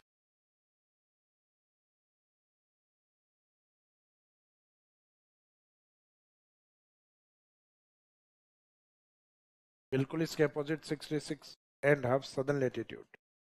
अब आपको ध्यान है कि सूर्य की रोशनी है वो साल भर इन दोनों रेखाओं के बीच में ही होती है। तो इस कारण पृथ्वी पे हाईएस्ट टेम्परेचर इनके बीच में ही होते हैं, कर्क और मकर रेखा। इस कारण इस जोन को हम कहते हैं ट्रॉपिकल जोन। ट्रॉपिकल जोन यानी उष्ण कटिबंध। अब इसमें उष्ण बोलते समय ये तो हमें समझ में आ रहा है कि इसका मीनिंग हाई टेम्परेचर एरिया होता है ट्रॉपिकल जोन, यानी उष्ण वाला एरिया, गर्म क्षेत्र। कटिबंध शब्द का मीनिंग क्या है, तो कटिबंध होता है जो लेटीट्यूड्स होती उनके बीच के गैप को कटिबंध कहा जाता है। कटिबंध यानी जोन कहा जाता है उसको, सिर्फ जोन, जॉन इब्राहिम नहीं। तो जोन का मीनिंग क्या है, अक्षांशों के बीच के स्थान को क्या कहते हैं, जोन या कटिबंध। और ये जोन हमेशा किसके बारे में बताता है, कटिबंध टेम्परेचर के बारे में। और टेम्परेचर किसको बताती है, क्लाइमेट के बारे में। तो जो लेटीट्यूड लाइंस होती हैं ये हमेशा किसको इंडिकेट करेंगे, तापमान को। और तापमान किसके बारे में बताएगा, क्लाइमेट को। जैसे अभी अपने जो क्लाइमेट है ये हाई टेम्परेचर यानी समर टाइप, और लगभग अब से 2-3 महीने पहले देखें तो कम टेम्परेचर था, तब हमारी विंटर था। जिसका मीनिंग टेम्परेचर में वेरिएशन आने के कारण अपने सीजन चेंज होते हैं, अपनी क्लाइमेट चेंज होती है। तो यहाँ ये जोन है ये ट्रॉपिकल जोन में आता है, यानी लेटीट्यूड से ये टेम्परेचर को बताते हैं। अक्षांश जो रेखाएं होती हैं वो तापमान को बताती हैं, यानी जलवायु को इंडिकेट करती हैं। अब जैसे आप 66.5 डिग्री के बाद में ऊपर की ओर जाते हो तो सूर्य की किरणें वहां बहुत तिरछी हो जाती हैं, जहाँ बहुत कम तापमान पहुंच पाता है। ये होता है अपना शीत कटिबंध या ध्रुवीय कटिबंध। इसका मीनिंग कोल्ड या पोलर जोन, तो इनको कहते हैं शीत कटिबंध। सेम 66.5 डिग्री यहाँ पे भी वही कंडीशन है, शीत कटिबंध। और ये जो शीत और उष्ण के बीच का एरिया इसको हम क्या कहेंगे, शीतोष्ण, टेम्परेट जोन।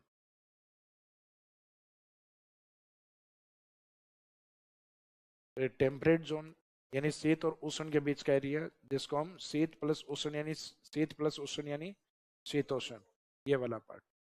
तो इस तरीके से पृथ्वी पे अलग अलग क्लाइमेट जोन बटे हुए हैं। और ये क्लाइमेट जोन किसके अकॉर्डिंग बटे हुए हैं, अक्षांशों के अकॉर्डिंग, कि कौन सा लेटीट्यूड है जहां तक सूर्य की किरणें सीधी आती हैं उसके बाद में और ज्यादा तिरछी हो जाती हैं। तो लेटीट्यूड से ये डिसाइड होता है कि क्लाइमेट कैसा है। इस कारण लेटीट्यूड के बीच के गैप को जोन या कटिबंध कहते हैं। और किसी भी क्लाइमेट को जब आप डिफाइन करते हो तो उसके आगे आप एक शब्द यूज करते हो कटिबंध। जैसे आपसे पूछा जाए भारत की जलवायु कैसी है तो उष्ण कटिबंधीय, यानी ट्रॉपिकल जोन टाइप क्लाइमेट, उष्ण कटिबंध वाली जलवायु। अब कोई पूछे कि साइबेरिया की क्लाइमेट कैसी है, ये पोलर टाइप क्लाइमेट या पोलर जोन में, तो पोलर जोन या शीत कटिबंधीय जलवायु, क्योंकि वहाँ टेम्परेचर बहुत कम होते हैं, तो इसका मीनिंग हमेशा लेटीट्यूड्स क्लाइमेट को बताते हैं। जबकि लॉन्गिट्यूड जो लाइन होती है, हर एक देशांतर नॉर्थ से साउथ तक होता है, हर एक देशांतर। तो इसका मीनिंग देशांतर सिर्फ टाइम को इंडिकेट कर सकता है, क्लाइमेट को नहीं। जैसे आप उत्तरी, ये 0 डिग्री है, 0 डिग्री देशांतर यानी जीएमटी लाइन। ये जैसे नॉर्थ में स्टार्ट हुई और अपन ने किसी से पूछा कि तापमान क्या है, तो आंसर आया कि पोलर टाइप या ध्रुवीय शीत कटिबंधीय जलवायु। थोड़ी देर बाद में वही लाइन है 0 डिग्री, फिर पूछा कि टेम्परेचर क्या है, कि शीतोष्ण टेम्परेट जोन में। फिर वापस 0 डिग्री पे सेम वही लाइन है कि टेम्परेचर कैसा है, कि ट्रॉपिकल गर्म प्रकार की जलवायु। क्या देशांतर के ऊपर क्या निश्चित तापमान होता है? नहीं होता, इन पे डायनेमिक क्लाइमेट होता है। एक ही लाइन पे कई प्रकार की जलवायु होती है, तो इसका मीनिंग ये कभी क्लाइमेट को बता ही नहीं सकती, क्योंकि उसी सेम 0 डिग्री पे अलग क्लाइमेट है, मिड में अलग क्लाइमेट है, 0 डिग्री तक आते आते अलग क्लाइमेट। तो ये सिर्फ टाइम को बताती है, इनको कहा जाता है टाइम लाइन्स।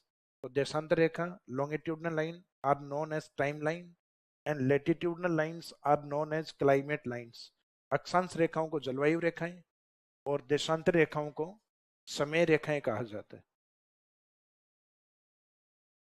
तो ये आगे एक टॉपिक आएगा आपके क्लाइमेट या जलवायु करके, मैंने एक चैप्टर नंबर 4 लिखवा रखा है, उसमें हमेशा जलवायु को प्रभावित करने वाले फैक्टर पे भी बात करते हैं अपन।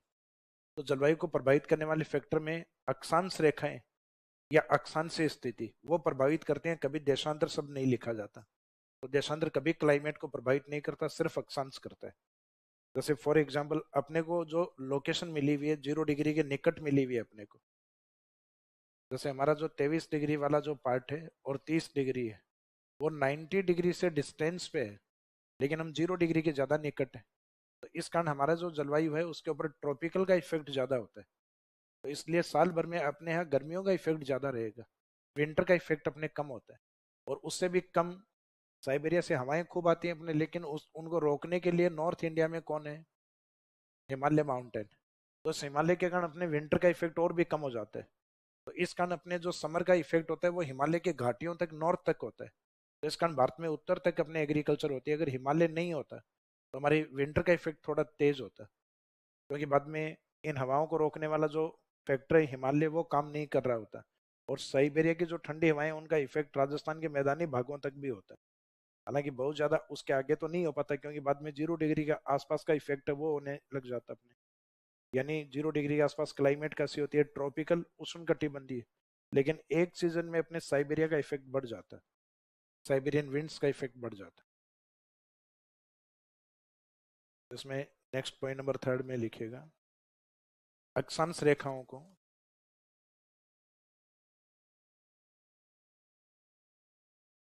अक्षांश रेखाओं को जलवायु रेखाएं कहा जाता है।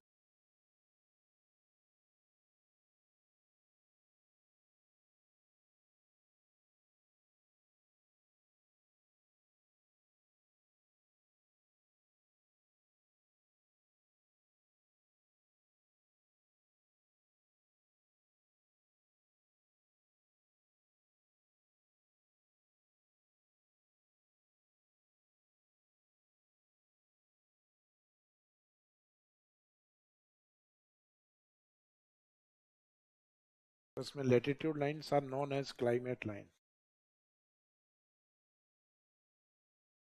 Latitude lines are known as climate line. अक्षांश रेखाओं को जलवायु रेखाएं कहा जाता है।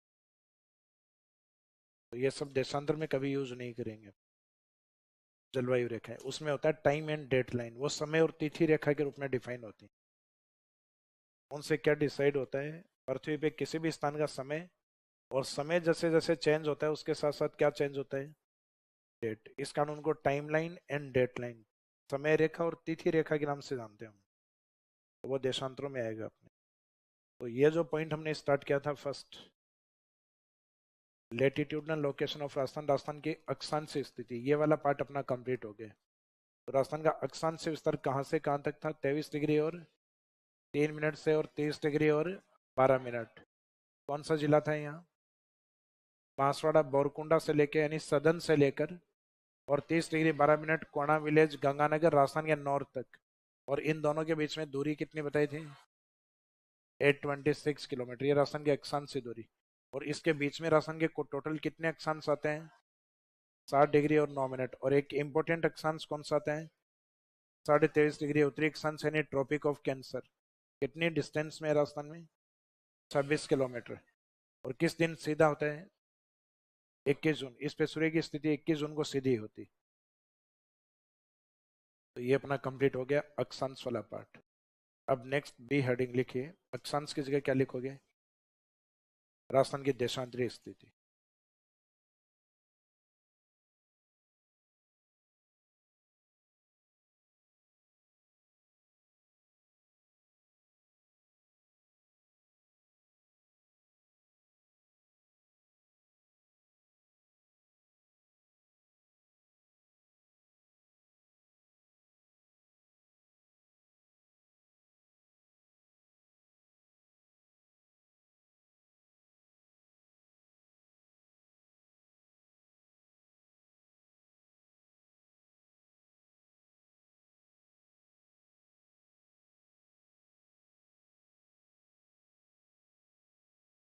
में लिखिए लॉन्गिट्यूडनल लोकेशन ऑफ राजस्थान।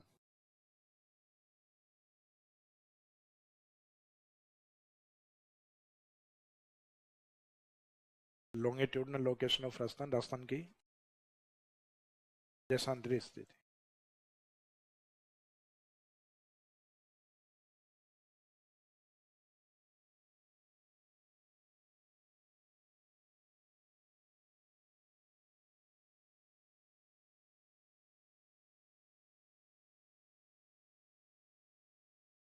तो इस बार राजस्थान का जो साउथ और ये सदर्न वाला पार्ट और नॉर्थ वाला पार्ट इसकी बात नहीं करेंगे क्योंकि ये लेटीट्यूड्स वाले हैं।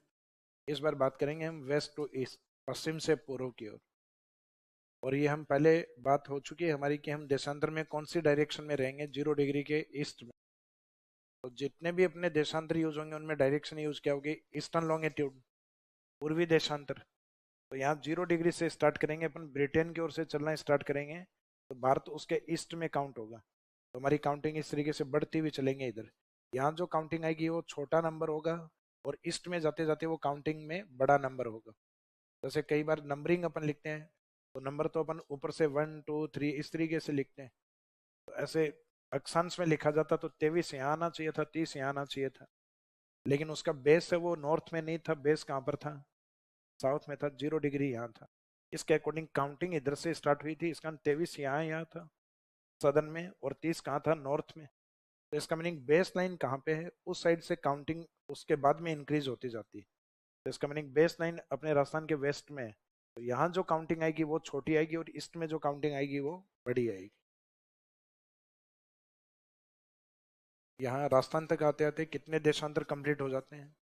69.5, 69 डिग्री और 30 मिनट पूर्वी देशांतर। यहाँ से राजस्थान स्टार्ट होता है जैसलमेर कटरा से।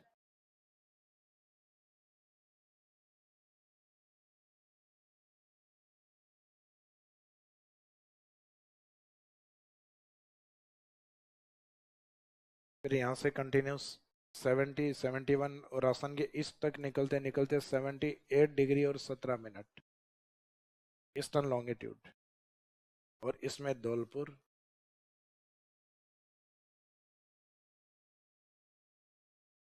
धौलपुर में सिलाना विलेज, इसको और नए भी लिख देते हैं, सिलाना भी इसी को ही लिखा जाता है। तो ये इस साइड में कटरा से और सिलाना तक ये जो डिस्टेंस है ये अक्षांशीय दूरी से थोड़ा ज्यादा है। वो 826 थी, ये 869। इसका मीनिंग दोनों में एक, सब तो एक टाइटल तो कॉमन रहेगा दोनों में, 800 एंड 800। वो 826 था और ये 869 रहेगा। तो longitudinal distance of Rajasthan greater than latitudinal distance of Rajasthan. Rajasthan का देशांतरी विस्तार अक्षांशीय विस्तार से ज्यादा है। 826 से 869 ज्यादा होता है। तो कई बार ये स्टेटमेंट लिखा हुआ था और अपने को लगता है नहीं नोट्स में नहीं लिखवाया था। ये लिखवाने की आवश्यकता नहीं है, अपने को पता होना चाहिए। कि 26 से 869 क्या होता है, ज़्यादा होता है। ये डायग्राम है।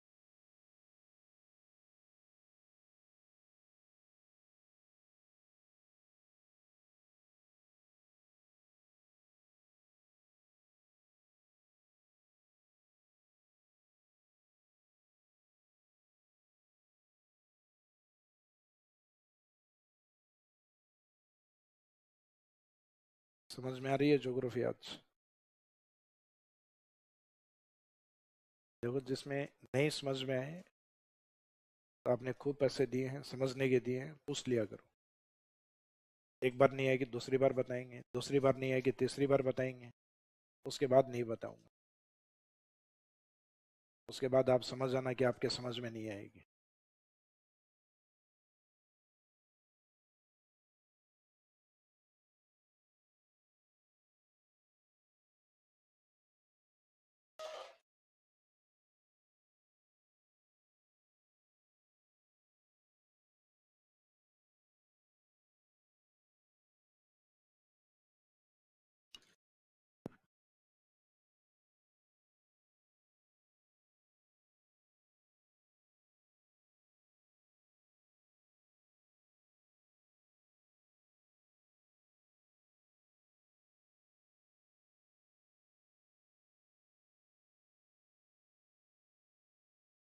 हाँ, राजस्थान में नदियों के द्वारा जो सेडिमेंट जो जमा हुए हैं उस भाग को प्लेन रीजन के रूप में माना जाता है। और जरूरी नहीं होता हमेशा नदियों के सेडिमेंट जमा हो उसी से बनता है, इरोजन से भी बन सकते हैं। लेकिन राजस्थान का जो मैदानी भाग है वो रिवर सेडिमेंट से बना होता है। समुद्र की लहरों के द्वारा बने हुए मैदान है वो भी होते हैं, लेकिन वो अपने यानी उनको तटीय मैदान कहते हैं, कोस्टल प्लेन। हिमानी के द्वारा बने हुए मैदान भी होते हैं जिनको कहते हैं टिलाइट प्लेन। तो टिलाइट प्लेन अपने यहाँ नहीं होते। तो मुख्यतः हिमानी जिनको जमा करती हैं वो, तो अपने यहाँ जो होते हैं वो रिवर सेडिमेंट से बने होते हैं, नदी अवसादों से निर्मित होते हैं।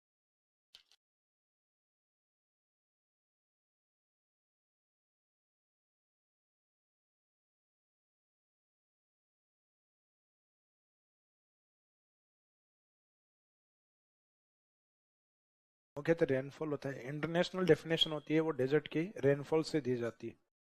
रेनफॉल में एक स्केल तय किया हुआ है 25 सेंटीमीटर, ये वाला। इससे कम जहाँ वर्षा होती है वो अपने आप में डेजर्ट होता है। जैसे हमारा जो डेजर्ट है उसमें हमने स्केल ले रखा है 0 से 50 तक। इस कारण उसकी स्टडी में हमने दो पार्ट मान रखे हैं, एक तो एरिड डेजर्ट और एक सेम एरिड डेजर्ट। जो एरिड डेजर्ट है वो रियलिस्टिक डेजर्ट, वास्तविक मरुस्थल वो होता है जिसको हम कहते हैं शुष्क मरुस्थल या राठी प्रदेश। क्योंकि उस क्षेत्र में हमारी गाय पाली जाती है तो उस नाम से भी उसको नाम देते हैं, राठी रीजन के नाम से। ये फर्क हो।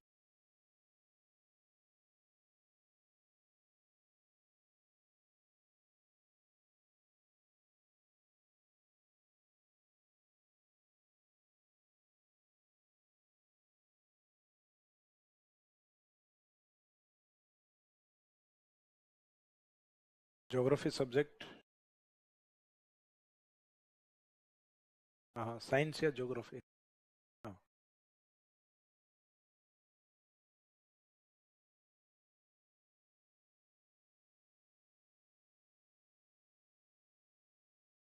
क्योंकि एक क्वेश्चन दो ही स्टूडेंट के ही हो सकते हैं, या तो ज्योग्राफी स्टूडेंट या फिर साइंस वाले।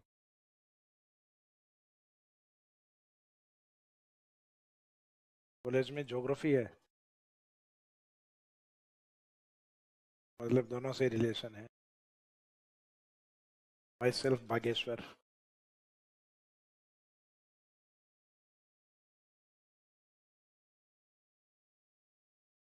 हाँ जी, इतना समझ में आ गया।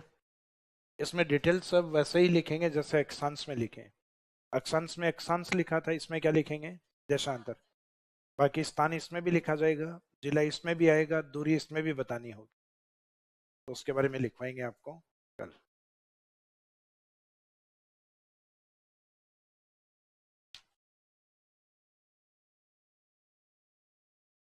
देखो, स्टूडेंट्स को कई बार ये लगता है आप में से, सर इन नोट्सों के अलावा क्या पढ़ें, रेफरेंस बुक बताइए। तो रेफरेंस बुक अगर पढ़ने की इच्छा हो, मेरे हिसाब से तो नहीं है। क्योंकि यहाँ जो भी टीचर्स पढ़ाता है वो सारी रेफरेंस बुक से ही पढ़ाता है। हमारा जो बेस है वही है, हमारा राजस्थान बोर्ड की बुक्स हैं, एनसीईआरटी वाली बुक्स हैं, या फिर हिंदी ग्रंथ अकादमी जो राजस्थान गवर्नमेंट का पब्लिकेशन है, यानी जो सरकार की जो किताबें हैं हिंदी ग्रंथ अकादमी से लिखी जाती हैं, तो वो हिंदी ग्रंथ अकादमी जो बार बार हर टीचर ये शब्द यूज कर रहा होता है कि हिंदी ग्रंथ अकादमी की बुक में ये लिखा है, मैं भी कई बार बोलूंगा, तो इसका मीनिंग वो पब्लिकेशन गवर्नमेंट पब्लिकेशन है। तो राजस्थान अध्ययन की किताबें हैं, एनसीईआरटी वाली बुक्स हैं, और हिंदी ग्रंथ अकादमी वाली बुक्स हैं। तो पढ़ने के लिए बुक्स अपने पास बहुत सारी हैं, लेकिन उसमें कुछ एक बुक्स हैं जिनमें ज्योग्राफी क्या है कि एक इकोनॉमी वाला पार्ट भी है। मैंने एक टाइटल भी लिखवाया था लास्ट में, इकोनॉमी ज्योग्राफी, जिसमें बहुत सारी चीजें हैं जो time to time data change भी होता है। तो अपनी पुरानी जो बुक्स होती हैं, क्योंकि कॉलेज बुक और स्कूलिंग में जो चलती हैं बुक, वो लंबे टाइम से अपडेट होती हैं, कई बार 5 साल बाद में, कई बार 10 साल बाद में, तो उनके अपडेशन धीरे आते हैं। जबकि अपने कई चीजें होती हैं जो डायनेमिक होती हैं, हर 2 साल बाद आ जाती हैं, जैसे फॉरेस्ट रिपोर्ट, जैसे पशुगणना, हर साल 5 5 साल बाद में डेटा आते हैं। रफली डेटा एग्रीकल्चर के हर साल जारी होते हैं, फाइनली डेटा 5 साल में जारी होते हैं। तो बहुत सारी चीजें अपने अपडेट होती हैं, वो नोट्सों में अपन अपडेट कर लेते हैं, लेकिन उन बुक्स में अपडेट नहीं होती। तो बुक्स पढ़ने के कुछ फायदे हैं तो नुकसान भी हैं, और मेरे हिसाब से ज्योग्राफी में नुकसान ज्यादा है। तो आप रेफरेंस बुक कुछ भी मत पढ़ना, जो मैं पढ़ा रहा हूँ ये मैं मेरी तरफ से नहीं पढ़ा रहा, तो भूगोल मेरे अंदर से उद्गारित नहीं होती, मैंने भी पढ़ी है ये चीजें। तो मीनिंग हमने ऑथेंटिक सोर्स से पढ़ के फिर बाद में आपको लिखवा रहे हैं। तो जनरली जैसे कई स्टूडेंट लिखते हैं कि नहीं नहीं ये कोचिंग वाले ऐसे ही पढ़ाते हैं, इससे बढ़िया किताबें पढ़ो, तो किताबें ही हम पढ़ते हैं। तो हमने कोई ये थोड़ी ना, हम बर्मा थोड़ी ना है कि हम वर्मा जी हैं साक्षात और हम जो बोल रहे हैं वही ज्ञान है। तो हमने भी ज्ञान अर्जित करके वो बांटना स्टार्ट किया। तो मीनिंग है कि आपको रेफरेंस बुक मेरे हिसाब से तो नहीं पढ़नी चाहिए, क्योंकि रेफरेंस बुक पढ़ पढ़ा के आप हो सकता है कि एक क्वेश्चन तक और अप्रोच बना लोगे, लेकिन आप अपने मैटर को डबल कर लोगे, और अपने बस में यही नहीं आएगा। क्योंकि इसमें भी एक दिन आप पूछोगे सर इंपॉर्टेंट बताओ, आज तो नहीं पूछोगे क्योंकि आज तो पन्ने 2 लिखे हैं पन्ने, आज तो ये है कि सर 2 4 पन्ने और लिखवा दो इसके बारे में। तो रेफरेंस बुक कभी मत पढ़ो, इसमें मत पढ़ना। जहाँ आपको धीरे धीरे ये खुद महसूस होने लग जाएगा कि हाँ ये सब्जेक्ट हमारा थोड़ा वीक है, उसमें पढ़िएगा। क्योंकि पुराने क्वेश्चन पेपर निकालोगे तब आपको धीरे धीरे आइडिया लगने लग जाएगा कि ये सब्जेक्ट हमारा ठीक है, हमें पुराने क्वेश्चन में से लगभग 80 90% हमारे कवर हो रहे हैं। तो बहुत बढ़िया कंडीशन में हो आप 80 और 90 तक। 100% तो देखो किसी को कुछ नहीं आना है, हो सकता है कि 100 में से 1 2 क्वेश्चन मेरे को ही नहीं आए, तो वो इतने इस प्रकार के फैक्ट पूछे हुए हों जो कोई कर ही नहीं सकता हो। जैसे मैंने शायद एग्जाम्पल दिया था कोटा की स्थिति, आपके बैच में नहीं कोई दूसरे बैच में दिया होगा कि राजस्थान में कोटा की स्थिति बताइए। तो क्या कोटा का अक्षांश और देशांतर रट के जाना पॉसिबल है? तो राजस्थान में एक जिला नहीं है, राजस्थान में 41 जिले हैं, 41, और हर जिले में कितने अक्षांश हैं? 2, एक उसका सदर्न पार्ट और एक उसका नॉर्थ पार्ट। और हर जिले के 2 देशांतर हैं, एक उसका वेस्ट वाला देशांतर और एक उसका ईस्ट वाला। तो 41 जिलों के कितने डेटा हो गए? 164, 4 से मल्टीपल करो। तो अपने राजस्थान वाले 4 डेटा भारी हो रखे हैं, 23 3 38 12 69 30 और 78 17। धीरे धीरे ये भी स्किप होना स्टार्ट हो जाएंगे। इसमें भी आप याद करोगे 23, सर आगे बताओ, तो इसमें भी ये आवाज आएंगे फिर। तो इसका मीनिंग 164 डेटा आप याद कर सकते हो। तो ये उड़ते हुए तीर अपने को नहीं लेने हैं। बाकी कल मिलेंगे अपन, थैंक यू।